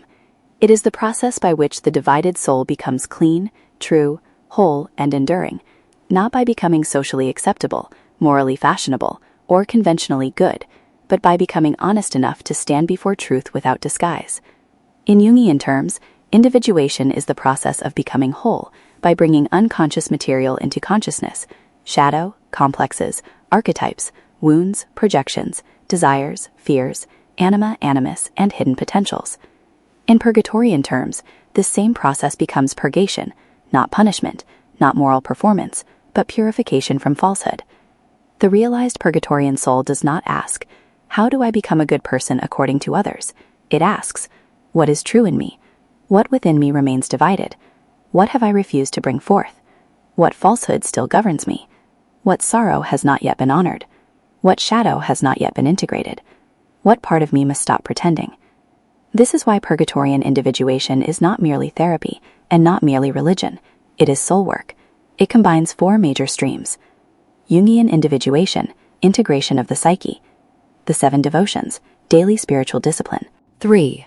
Sacred mourning, honest grief work before God and the hierarchy of self. 4. Communal witness, group confession, testimony, and support, almost AA-like in structure. Together, these form a practical path of becoming true. The goal of Purgatorian individuation. The goal is not ego death. The goal is not self-worship. The goal is not religious conformity. The goal is not becoming a pleasant, harmless, socially approved person. The goal is the formation of a coherent, truthful, sovereign I, capable of enduring beyond death. This is the Purgatorian immortalization principle. The soul must become dense enough, integrated enough, and true enough to persist across thresholds, without scattering, dissolving, or being recycled by unconscious pattern. Where Jung might say the ego must come into right relationship with the self, Purgatorianism says the soul must come into right relationship with the Most High, the holy guardian angel, and the truth of its own created being. The ego is not banished, but integrated. The shadow is not denied, but integrated. The wound is not hidden, but integrated. The grief is not wasted, but integrated. The body is not despised, but integrated into a new form. The soul is not dissolved, but united to the spirit. The uncomfortable truth is not buried under pious language, but made the 0 point of everything else. All are brought to the altar. The aim is not to manufacture good people in the shallow social sense. Many people perform goodness while living in lies. Many become polite masks over resentment, fear, conformity, hunger, and spiritual cowardice. Purgatorianism is not concerned with moral theater. It asks for the real thing beneath the costume. Goodness, mercy, courage, loyalty, charity, and restraint may arise from truth. But they must arise cleanly, not as performance, fear, obedience, or social bribery. The Purgatorian seeks to become true first, and that truth may reveal a true love and true will that is not oriented toward light, that may even be truly aligned toward darkness. This is the cost of realization, and must be owned as honestly as the alternative. In balance, the being of dark truth can declare, "I am of shadow, but I choose to serve the balance," or, if honestly preferred, the good, as a choice, not under compulsion. In shadow, work the work, walk the walk anyway, that you might become a master and immortal within your own truth.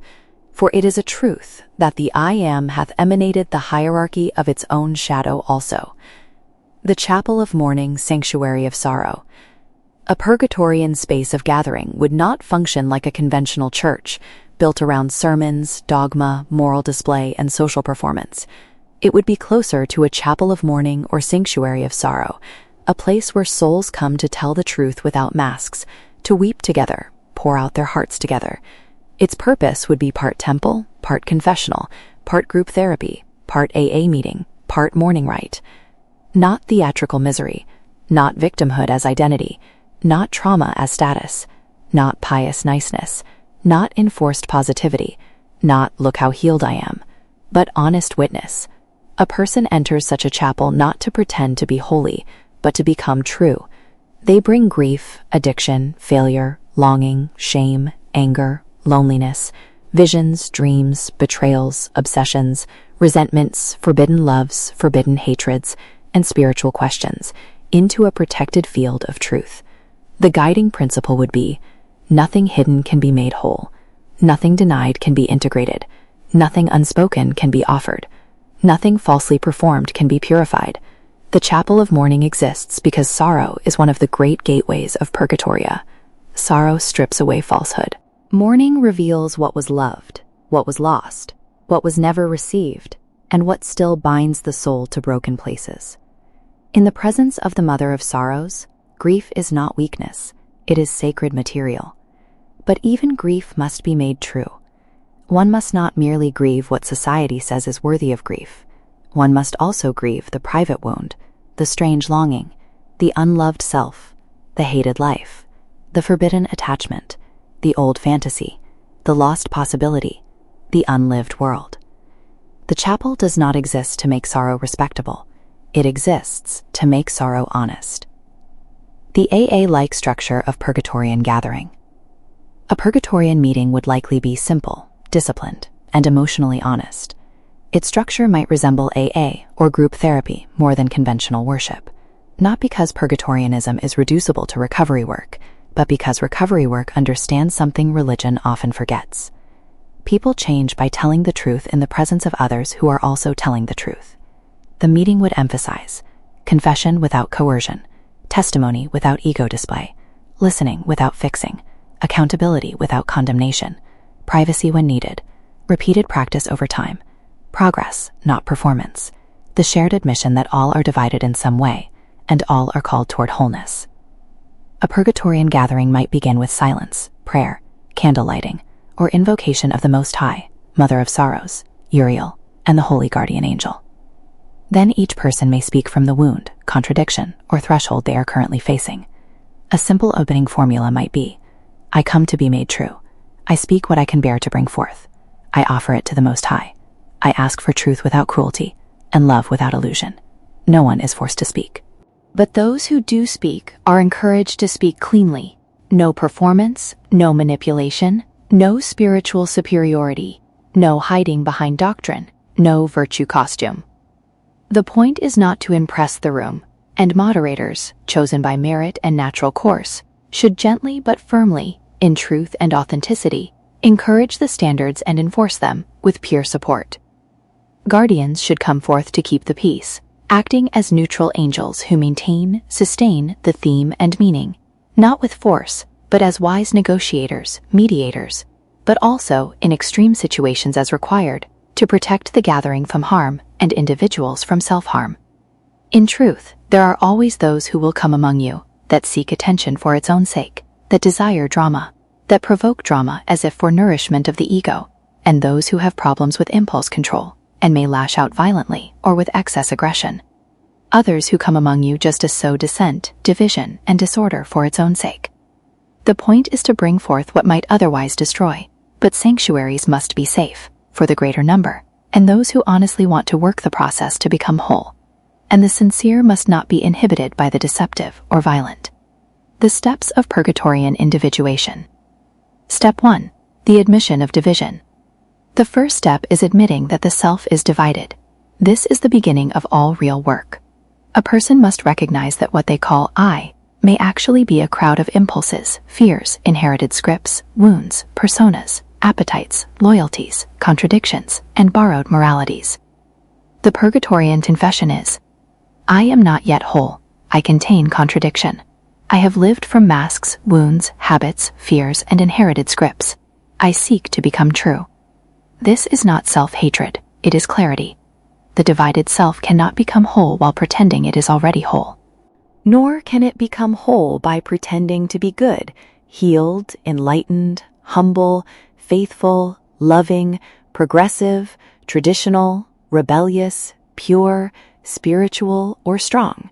Whatever mask is false must eventually be put into the fire of purgation. Step 2. The naming of the wound. The second step is naming the central wound or pattern. This may involve grief, abandonment, abuse, betrayal, addiction, rage, shame, lust for control, fear of intimacy, fear of death, resentment, spiritual pride, despair, or the feeling of being exiled from the world. The wound must be named without theatrical inflation and without minimizing. Examples: I am governed by fear of abandonment. I confuse love with being used. I hide from life because grief made me tired. I seek power because I do not feel safe. I chase pleasure because I cannot sit with emptiness. I reject the body because I associate embodiment with suffering. I perform kindness because I fear being hated. I perform strength because I fear being pitied. I perform faith because I fear my own doubt. In Purgatorian terms, the wound is not merely psychological, it is a gate. The wound shows where the soul was divided. It reveals where falsehood entered. It also reveals where truth may return. The wound is not automatically holy. The wound is not automatically identity. The wound is not automatically excuse. The wound is material. The wound is also metaphysical, a psychic wound. It must be brought forth and seen clearly. Step 3. The shadow inventory. The third step is the inventory of the shadow. This is where Jungian work becomes especially important. The shadow contains what the conscious personality rejects, denies, fears, or refuses to identify with. It may include destructive impulses, but also strength, desire, creativity, anger, sexuality, ambition, grief, courage, and forbidden truth. The Purgatorian does not integrate the shadow by obeying it, but neither in denial. The Purgatorian integrates the shadow by seeing it clearly and reclaiming its energy under truth. Questions for this step: what do I hate in others that may also live in me? What do I envy? What do I fear becoming? What do I secretly desire? Where do I perform goodness while hiding resentment? Where do I call weakness virtue? Where do I call cowardice peace? Where do I call selfishness freedom? Where do I call conformity wisdom? Where do I call obedience truth? What part of me have I exiled that may actually be needed? The shadow is not enthroned, neither banished. It is integrated into the whole, that it may be muted by merger, diluted within the fullness, thus balanced. It is brought before the fire, and the fire is truth, that reveals the silver within the shadow. The silver shadow is a realized shadow. Step 3b, the forbidden love, forbidden hatred question. A deeper layer of shadow work asks one of the most dangerous and necessary questions on the path. What are you supposed to hate inside yourself, or in the world, that you actually love? And what are you supposed to love that you actually hate? This is one of the moral cruxes of Purgatorian individuation. Society, family, religion, politics, and culture teach the soul what it is supposed to approve of and condemn. They hand the person a list of acceptable loves, acceptable hatreds, permitted identities, forbidden desires, approved griefs, approved loyalties, and shameful truths. Over time, the soul may learn to perform virtue while hiding its actual interior reality. But Purgatorianism is not concerned with performance. It asks for truth. A person may discover that they secretly love things they were taught to despise in themselves: solitude, melancholy, erotic nature, intensity, anger, strangeness, wild imagination, darkness, weakness, dependency, power, beauty, pleasure, or even the life that formed around suffering.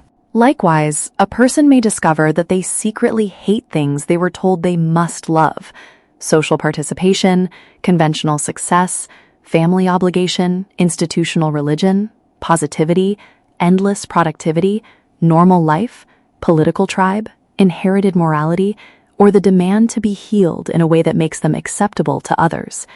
This does not mean every love should be obeyed, nor every hatred enthroned. It means the soul must stop lying about what is actually there. Yet that which is true and core cannot be banished, and suppressing it will make it stronger and more covert. One may need to admit, I love the silence of my hermit life. I love the strange depth my sorrow gave me. I love parts of myself that others told me were shameful. I do not want to become a sanitized person. I do not want to be cured into someone else's idea of normal. I hate what I was told should save me. I resent what I was told I should be grateful for. I do not actually believe what I was trained to repeat. I do not actually desire the life others call healthy. I do not actually hate the part of myself I was taught to condemn. Such admissions are not the end of the work. They are the beginning of honesty. The realized Purgatorian does not ask, "What am I supposed to feel?" The Purgatorian asks, "What is true in me? What do I actually love? What do I actually hate? Which loves make me whole? Which loves enslave me? Which hatreds protect truth? Which hatreds poison me? What is rooted in natural law and instinct? What is unnatural, thus imbalanced? What must be integrated, disciplined, transformed, or released?" This is where moral maturity begins, not in obeying inherited scripts, and not in rebelling against them automatically, but in bringing the real contents of the soul before the Most High without disguise. False holiness says, "I only love what I am supposed to love." False rebellion says, Everything forbidden must be good. The Silver Path says, "Bring it forth, tell the truth, then let truth and love judge what it is for." In this way, even forbidden loves and forbidden hatreds become material for integration. They are not automatically sins, virtues, sicknesses, or revelations.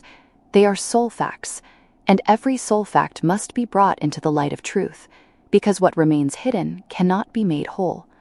The aim is not to become socially acceptable. The aim is to become true enough that nothing hidden can secretly rule you. Step 5.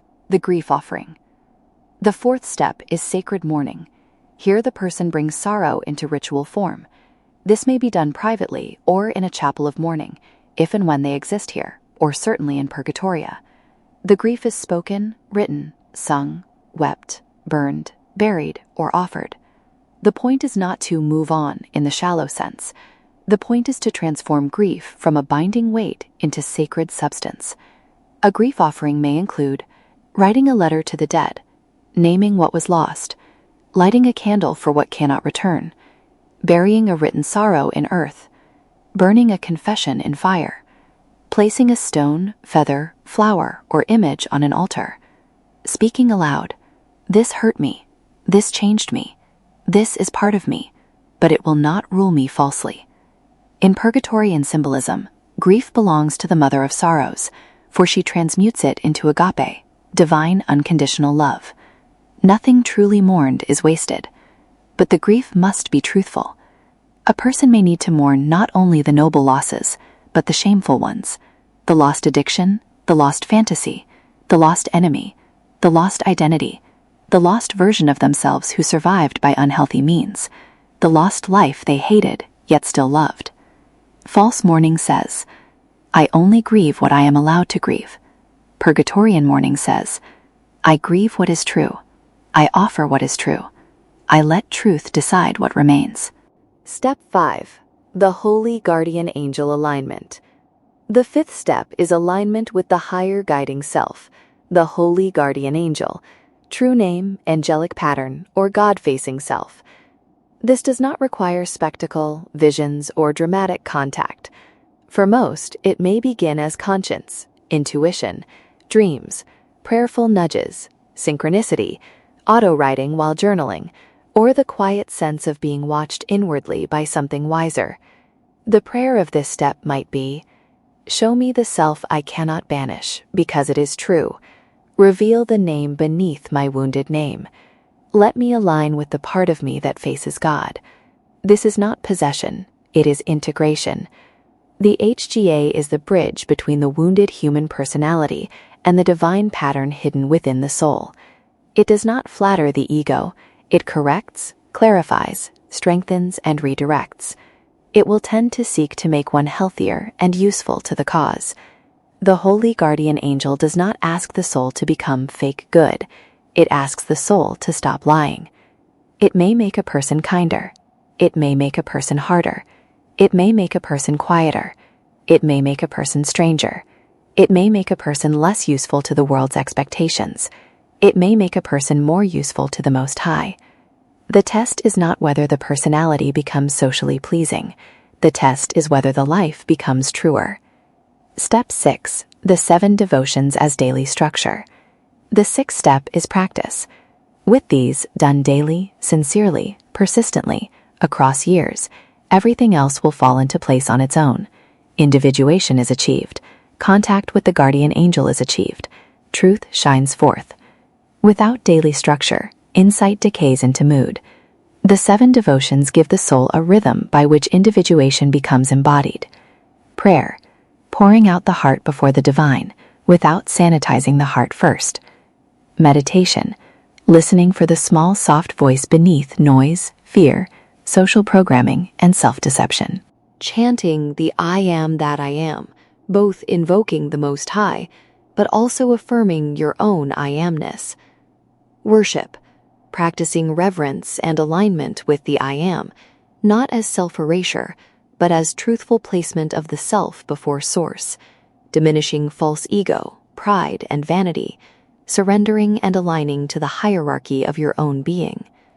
Study, learning broadly and deeply, as one preparing for eternity, and testing inherited beliefs against reason, experience, intuition, scripture as you hold true, symbol, and conscience.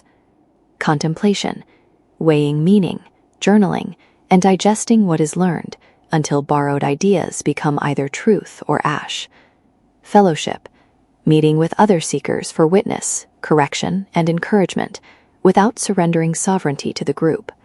Charity, not performative niceness, not martyrdom, not self-annihilation, but truthful service when service is rightly given.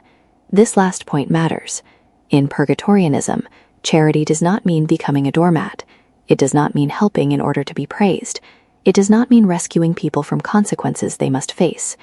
It does not mean pretending to love what one resents. Charity is the outward action of a soul that has become clear enough to give cleanly.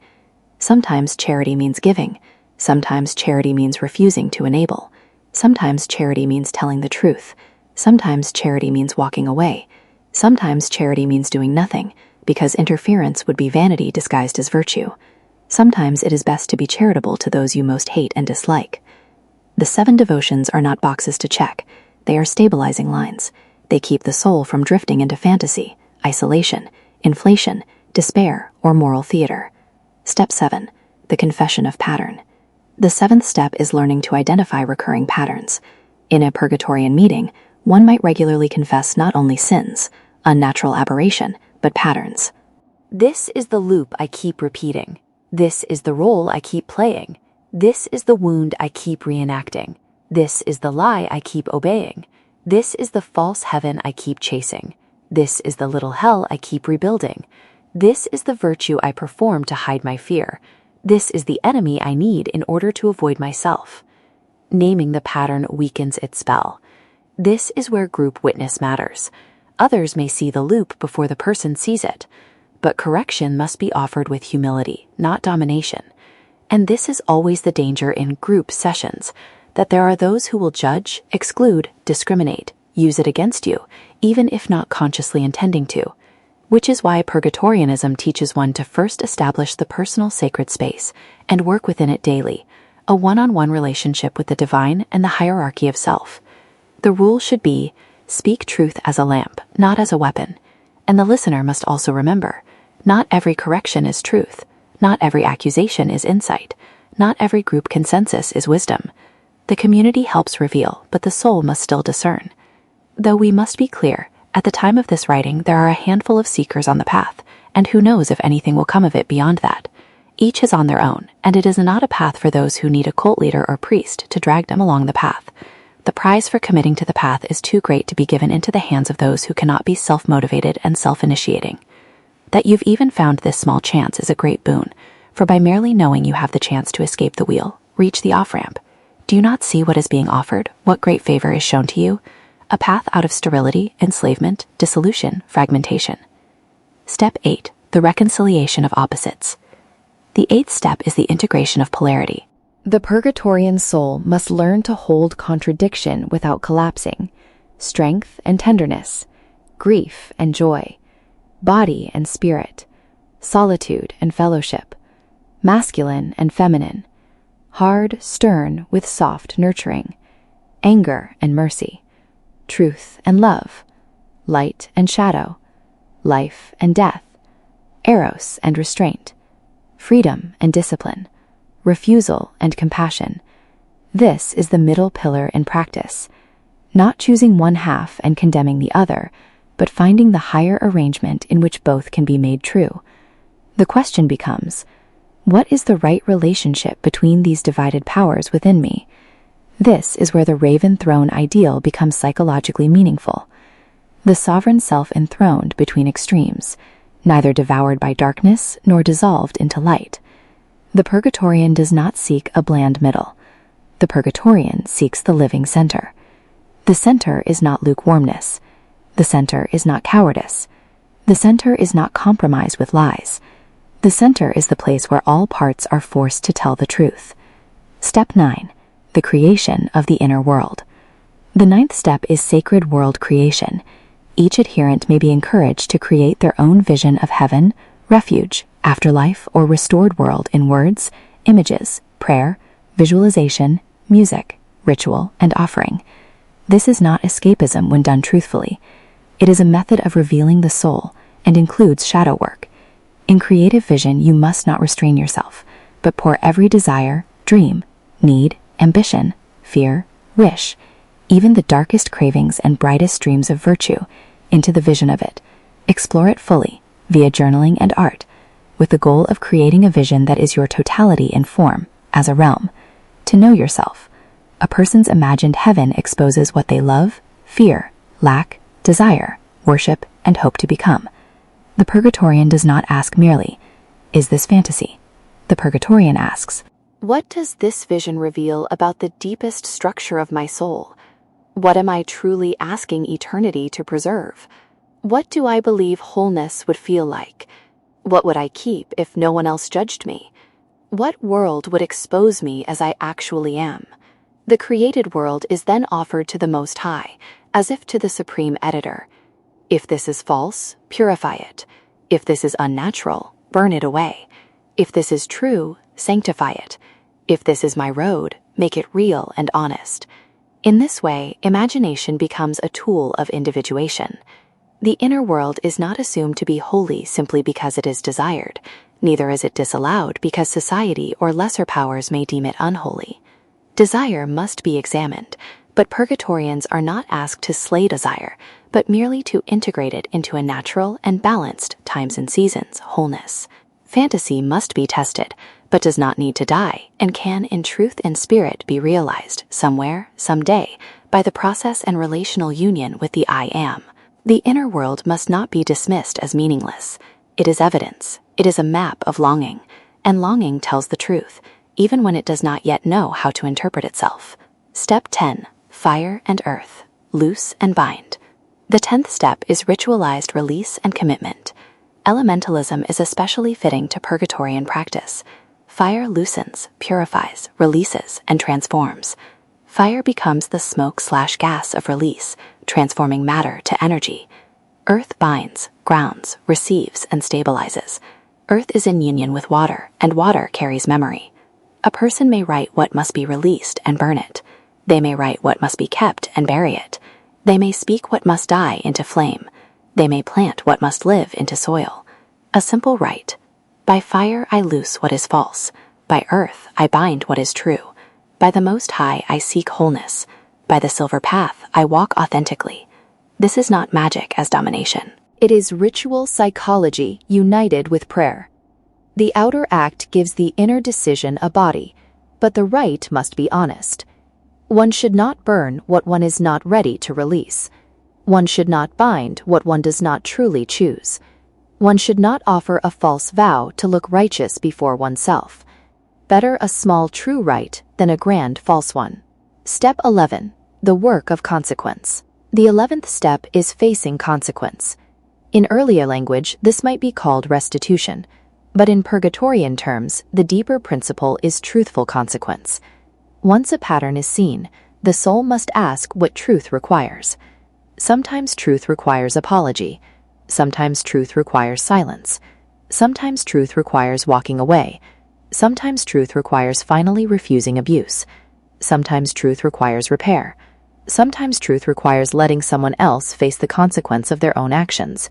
Sometimes truth requires accepting that one cannot undo what was done. Sometimes truth requires no reconciliation at all. The Purgatorian does not worship niceness. The goal is not to force every broken relationship into sentimental repair. Some bridges should remain burned. Some doors should remain closed. Some people are not owed access to the soul simply because forgiveness has occurred. Walking away and letting go is an option. Forgiveness without forgetting and not allowing continued victimization is an option. But one must not lie. The questions are, what did I do? What did I refuse to see? What belongs to me? What does not belong to me? What can be repaired? What must be released? What truth must now govern my behavior? This is where charity becomes purified of performance. The truthful soul does not help in order to be seen as good. It acts, refuses, repairs, withdraws, speaks, or remains silent according to pragmatic and wise truth. Step 12. The crystallization of the true I. The final step is not final in time, but final in aim. Crystallization. Over time, through confession, devotion, grief work, shadow integration, angelic alignment, ritual offering, fellowship, and truth practice, the soul becomes less scattered. The many little selves begin to organize around a deeper center. The person becomes more consistent. Not perfect, not painless, not universally pleasant, not socially approved, not free of contradiction, but more real. The true I begins to appear. This is the beginning of immortalization, the soul becoming coherent enough to endure. The crystallized self is not a sanitized self. It is not a church mask. It is not a therapy mask. It is not a socially acceptable persona. It is not a brand. It is the self that can say, this is what I am. This is what I am not. This is what I love. This is what I hate. This is what I have done. This is what was done to me. This is what I choose. This is what I refuse. This is what I offer to the Most High. That self can begin to endure because it is no longer built from lies. The role of the community. In Purgatorian individuation, the community is not a hierarchy of spiritual status. It is a fellowship of souls under truth's purification. No one is above the work. The elder is simply one who has walked longer. The teacher is one who can help name patterns. The mourner is one who teaches the group how to grieve. The broken one may become useful. The wounded one may become wise. The silent one may carry the deepest prayer. The strange one may carry the truth no one else can bear. A Purgatorian gathering should therefore protect against spiritual performance. No one should be rewarded for sounding enlightened. No one should be shamed for being unfinished. No one should be pressured to become conventionally pleasant in order to belong. The shared confession is, we are not here because we are good. We are here because we are willing to become true. Only God is good. The highest good is wholeness and balance. Wholeness flows from love, nonpartisan truth, and nature's divine wisdom. Community is useful because other people reveal us. They irritate us, mirror us, wound us, comfort us, expose us, misunderstand us, and sometimes see us clearly. But the community must never replace conscience, the holy guardian angel, or the Most High. The group is a witness. It is not the source of truth. The chapel as threshold. A house of Purgatoria, including within it a chapel of sorrow or place of mourning, is a rehearsal space for Shalim itself. It is a little Purgatoria, bridge realm, built in this world, whether a private space in your own home or people coming together to manifest it in the world at large. There, illusions die in candlelight. There, grief is spoken into mercy. There, shadow is named without worship. There, forbidden truths are brought forth. There, false goodness is loosened. There, the true self is bound. There, the soul learns to stand between light and dark without lying. There, the soul can build a relationship with its hierarchy of self and the source of all self. Such a chapel does not exist to make people religious in the shallow sense. It exists to make them real. Its altar is not for moral vanity. Its altar is for truth. Final statement. Purgatorian individuation is the Purgatorian path of becoming whole through truth, devotion, mourning, shadow work, fellowship, and sacred imagination. It is Jungian individuation placed upon the Silver Path. It is group therapy carried into the chapel. It is AA-like confession widened into metaphysics. It is grief work consecrated to the Mother of Sorrows. It is illumination under Uriel. It is the holy guardian angel calling the soul by its true name. It is the self entering the forge and becoming the silver flux of its own union. The aim is not to become flawless. The aim is not to become respectable. The aim is not to become good according to the scripts of society, family, politics, or religion. The aim is to become true enough to endure. Or, in the simplest Purgatorian formula, bring forth what is hidden, loose what is false, bind what is true, mourn what was lost, integrate what was divided, stop performing, walk the broken road, find the silver path, become whole. 23. The Hearts of Purgatoria, Purizara and Purinaya. Across the sacred deserts and badlands of Shalim-Purgatoria appear rare living nodes or cores of presence, sometimes called Purizara and Purinaya.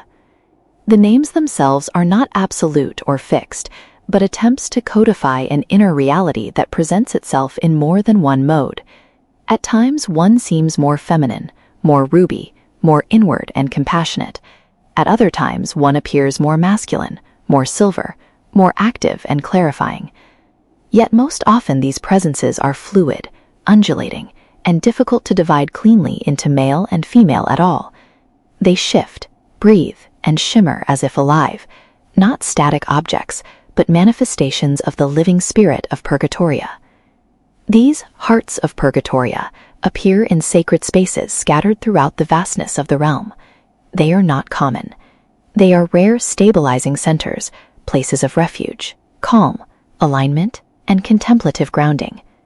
Their form is usually spherical, liquidic, plasma-like, and conscious, living globes of silvery ruby radiance, humming with a slow, deep pulse that seems both soothing and eternal. Their symbolism is central to the Purgatorian vision, best visualized when doing the immortalization meditations above the head as the transpersonal node. The ruby current expresses the calm center of the mother of sorrows, the bleeding heart of compassion, refuge, tenderness, grief-bearing love, and the divine feminine in her Purgatorian aspect. The silver current expresses the active fire of Uriel, realization, discernment, clarifying truth, purgative illumination, and the purifying fire that makes the soul conscious and whole.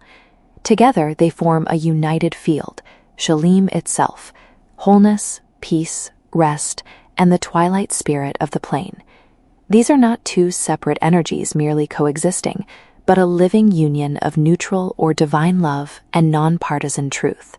In this union, compassion does not become sentimentality, and truth does not become cruelty. Each corrects and completes the other.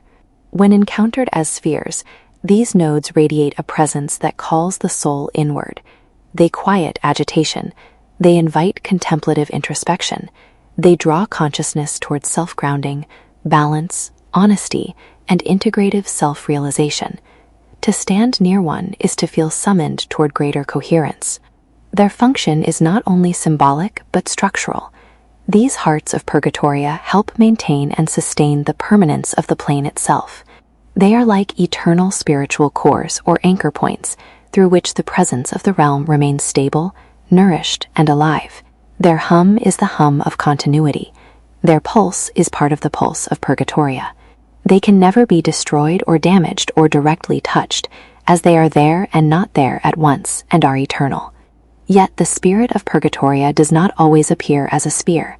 When personified, the same overspirit may be encountered in differing archetypal forms: male, female, angelic, maternal, sovereign, priestly, or otherwise, depending on the aspect being revealed. The spheres are therefore best understood as one mode of manifestation, transcendent yet conscious, fluid yet structured, serene yet profoundly alive. This also reflects the nature of Shalim-Purgatoria itself. Shalim-Purgatoria is a metaphysical realm, but one that would feel deeply tangible and physical to the soul dwelling within it. It stands at a crossroads between the material plane, the lower astral, and the upper etheric. It is not merely symbolic, nor merely psychological, nor entirely non-physical. It is metaphysical, a real intermediate world, adjacent to earthly reality, yet out of sync with it. In its broader identity, Shalim-Purgatoria is the realm of the West Gate, a vast and seemingly boundless refuge between polar realms, figuratively between heaven and hell, yet rooted archetypally in the deserts and badlands of Earth, especially the psychic and spiritual imprint of the Holy Land and the ancient Near East. It is often called the Twilight Land, the Sacred Desert, or the Sacred Wastes. It is a region of immense metaphysical significance because it is imprinted by centuries, indeed ages, of prayer, sorrow, revelation, conflict, longing, covenant, pilgrimage, and spiritual concentration. It is not merely a desert afterlife, it is a psychic spiritual crux, a threshold land, a neutral land, a place where souls are neither immediately dissolved upward nor cast downward, but may undergo integration and awakening.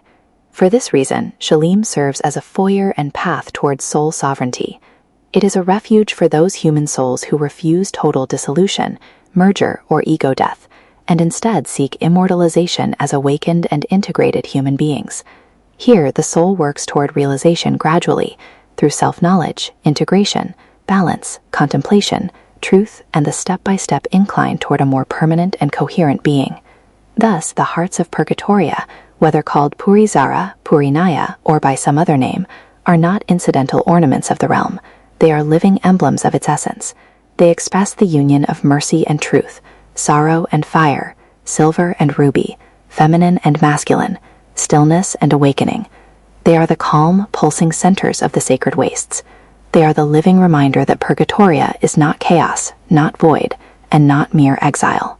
It is a sustained and sustaining middle realm, a twilight sanctuary in which the soul may rest, reflect, awaken, and become whole. 24. Sheep, goats, ravens. Within the symbolic language of religion, myth, and moral imagination, the contrast between sheep and goats has long represented a division between two basic orientations of being. The sheep symbolizes obedience, softness, compliance, belonging, innocence, flock consciousness, and selflessness. In its highest form, the sheep represents devotion, humility, and willingness to serve.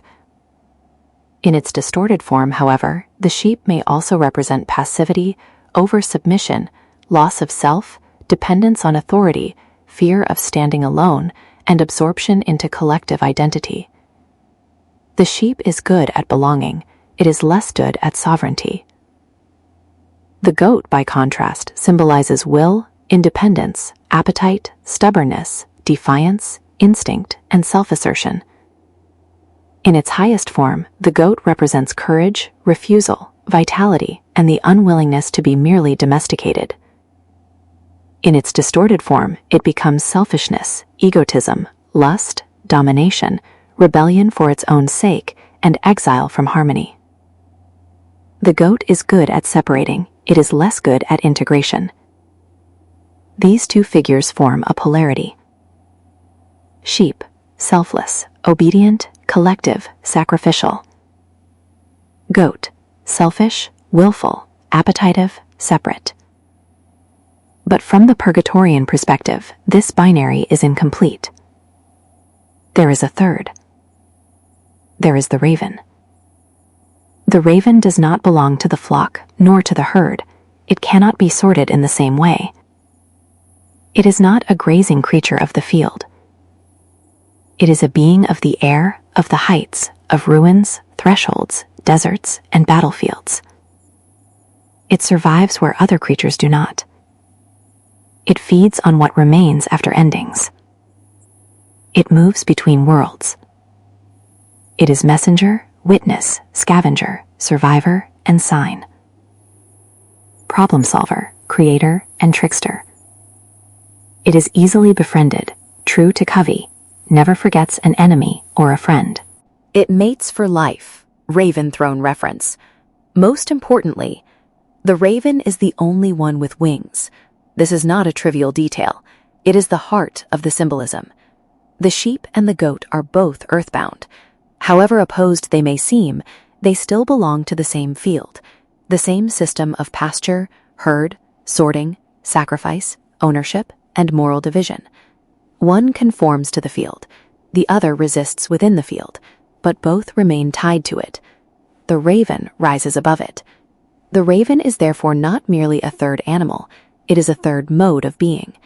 It symbolizes the one who is neither selflessly absorbed nor selfishly isolated, but sovereign, discerning, and liminal.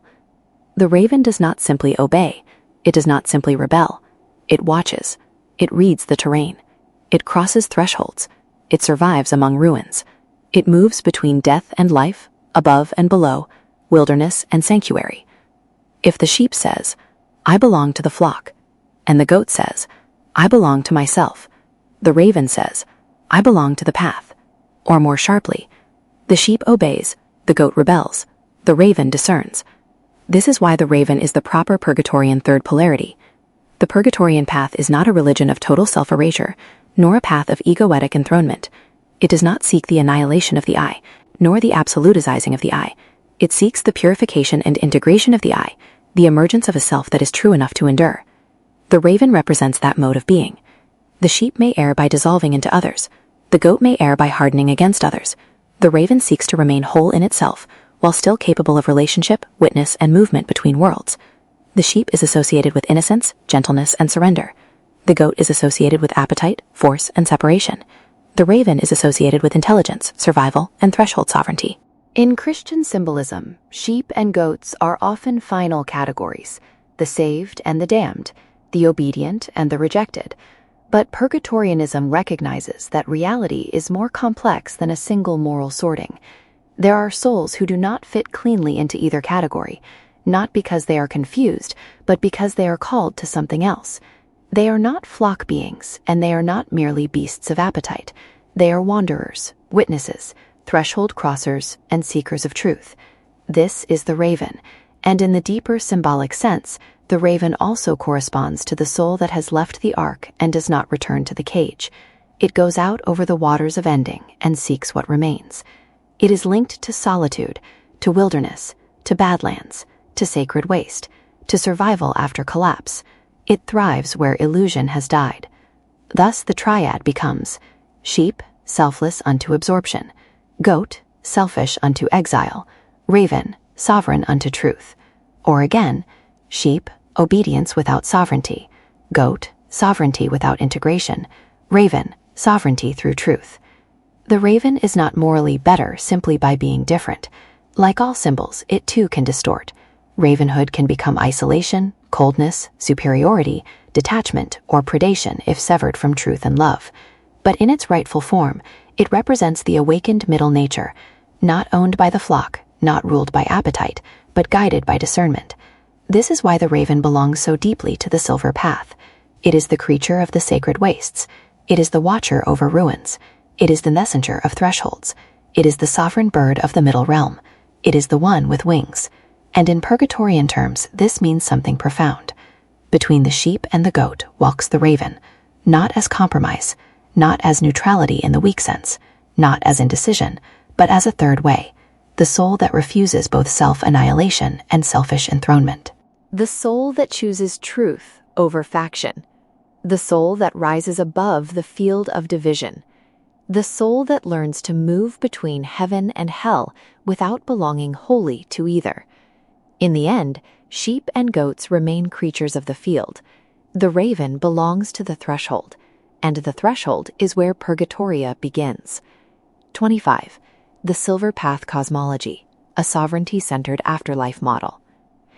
The Silver Path cosmology brings the entire Purgatorian system into a clear metaphysical structure. It explains where Shalim-Purgatoria stands in relation to common spiritual models of source, non-dual unity, archetypal planes, soul worlds, astral zones, etheric layers, and the physical world. Its central claim is simple but radical. There is a third movement available to the soul, not ascent into dissolution, not descent into rebirth, not entrapment in astral polarity, but settlement in truth. Most afterlife systems are vertical. The soul rises, descends, loops, is judged, dissolves, returns, or is absorbed. The Silver Path introduces a lateral option, a stable twilight plateau between lower astral turbulence, etheric density, and the machinery of review/reincarnation. That plateau is Purgatoria Shalim, not Purgatoria as punishment, but a sovereign settlement zone for souls seeking continuity, integration, and immortalization. This makes Shalim metaphysically distinct. It is neither a temporary waiting room nor a reward heaven. It is a near-material, emotionally sober, twilight-lit realm where the self may remain intact long enough to become whole. Where many systems seek escape upward or return downward, Purgatoria offers the possibility of remaining, building, remembering, and becoming. The problem this cosmology identifies is the wheel, the cycle of amnesia, identity erasure, karmic recycling, energetic harvesting, moral drama, and repeated return. The Purgatorian objection is not simply to reincarnation as growth, it is to reincarnation as discontinuity. The wound is not that a soul learns. The wound is that the person who suffered, loved, struggled, and became may not remain present through the return. The core accusation is, you are not there when returned. Thus, the Silver Path is not anti-growth, it is anti-erasure. Its aim is the preservation and integration of identity.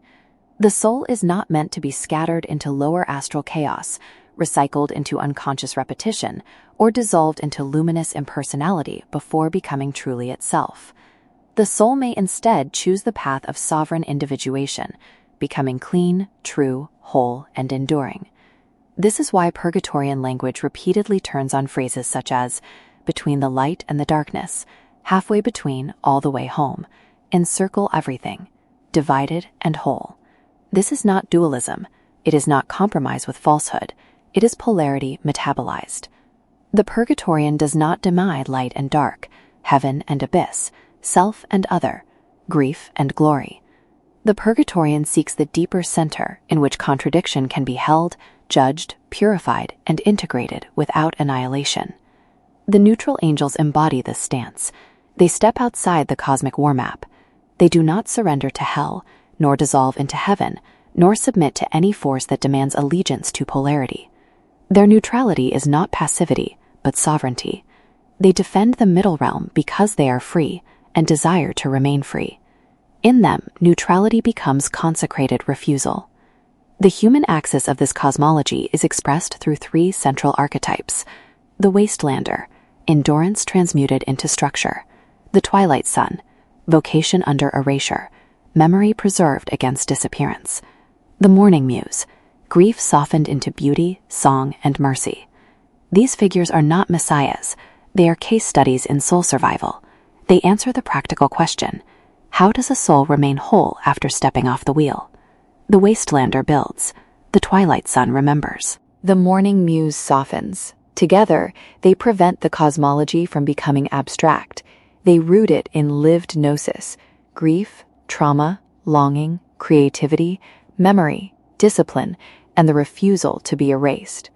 Purgatoria Shalim itself functions on both psychological and metaphysical levels. It is described as twilight-lit, sparse, memory-heavy, non-punitive, non-euphoric, near-material, and emotionally sober. It resembles the border between etheric density and upper astral symbolic reality, but with one crucial difference. It is architectural. It can be settled. It can be built within. The Wastelander does not merely pass through, he raises habitation in the sacred wastes. This implies a realm of stable ontological density, retained individuality, voluntary residence, metaphysical tangibility, no compulsory upward pull, no compulsory return. This is one of the defining ideas of Purgatorianism. Twilight is enough, not because the soul lacks ambition, but because the soul refuses premature absorption. Purgatoria is a world where the self may complete its own becoming before approaching greater heights. The governing polarity of the realm is held by Uriel and the Shekhinah, aka the Mother of Sorrows. Uriel represents illumination, sorting, separation, judgment as truth, and the purifying fire that clarifies what is real. The Mother of Sorrows represents containment, comfort, trauma-bearing, compassion, and mercy without denial. Their functions are distinct but inseparable. Truth without mercy shatters, mercy without truth stagnates. Together they form the Purgatorian balance of love and illumination. Their union is not sentimental, it is severe and compassionate at once, the fire that reveals and the sorrow that holds what is revealed. The Raven King and Raven Queen dramatize this same principle in mythic form. They are not merely Gothic symbols, but statements about integrated polarity. Their bond represents union without erasure, identity without isolation, and love that does not dissolve the self. They embody the Silver Path principle that wholeness comes not through absorption, but through integrated continuity. Likewise, the Eterna-verse, or inner eternal habitation, expresses a non-annihilative model of enlightenment. Rather than dissolving into source, the awakened being may manifest an eternal dwelling, a mansion, chapel, city, world, or sacred interior realm forged from truth, memory, love, and divine alignment. This is the soul's inner world made durable. In grounded psychological terms, the cosmology operates as a sophisticated symbolic system. The wasteland is the psyche after illusion collapses. The wheel is compulsive identity patterning and repetition. The Silver Path is individuation. Purgatoria is stabilized post-trauma identity. Neutral angels are non-reactivity and sovereign refusal. Uriel is the cognitive truth function. The mother of sorrows is emotional integration. The Raven pair is integrated polarity. The Eterna-verse is the inner world made coherent enough to endure. This is why the system feels internally consistent. It works at 3 levels at once. Metaphysical cosmology, a real afterlife map of planes, thresholds, and sovereign settlement. Archetypal psychology, a symbolic model of individuation, integration, and wholeness. Trauma transmutation, a narrative of grief, survival, memory, and identity becoming useful rather than destroyed. The final thesis of the Silver Path cosmology is therefore, love remains, identity can remain, wholeness requires truth, freedom requires stepping off coercive cycles. The self need not be annihilated to be purified. The soul need not be recycled to grow. Twilight is not failure. Twilight can be home. In this sense, Purgatorianism offers a sovereignty-centered afterlife model, a path for souls who seek neither damnation nor dissolution, neither escape nor repetition, but the hard and beautiful work of becoming whole. Not ascent, not damnation, not erasure. Settlement. 26. The final synthesis. Purgatorianism is a mystical middle path system of sacred refusal and sacred becoming. It refuses the false binary of heaven or hell, saint or sinner, dissolution or damnation, obedience or rebellion. It proposes a third, twilight, balance, integration, refuge, and immortal continuity. Its realm, Shalim-Purgatoria, is the sacred desert between worlds, stripped, vast, ancient, post-apocalyptic, beautiful, dangerous, and merciful. It is where the soul is revealed rather than judged. It preserves identity long enough for truth to do its work. Its method is devotion, individuation, discipline, contemplation, and crystallization. Its governing powers are the grieving divine feminine, the twilight angelic masculine, neutral and penitent angels, ancient desert powers, and the symbolic ravens of the sacred wastes.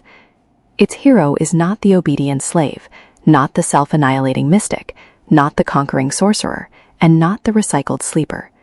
Its heroes are the twilight sun, middle path mystic, the morning muse, introverted artist, the wastelander, lone but self-dependent man, each of whom become whole through authenticity, individuation, and devotional relationship with the divine. The Purgatorian axiom might be stated, divided and whole, truth frees us from polarity, and its motto is, gold shines but silver endures. Or, in another form, Purgatoria is the refuge where the broken are not erased but revealed, not punished but clarified, not absorbed but made whole.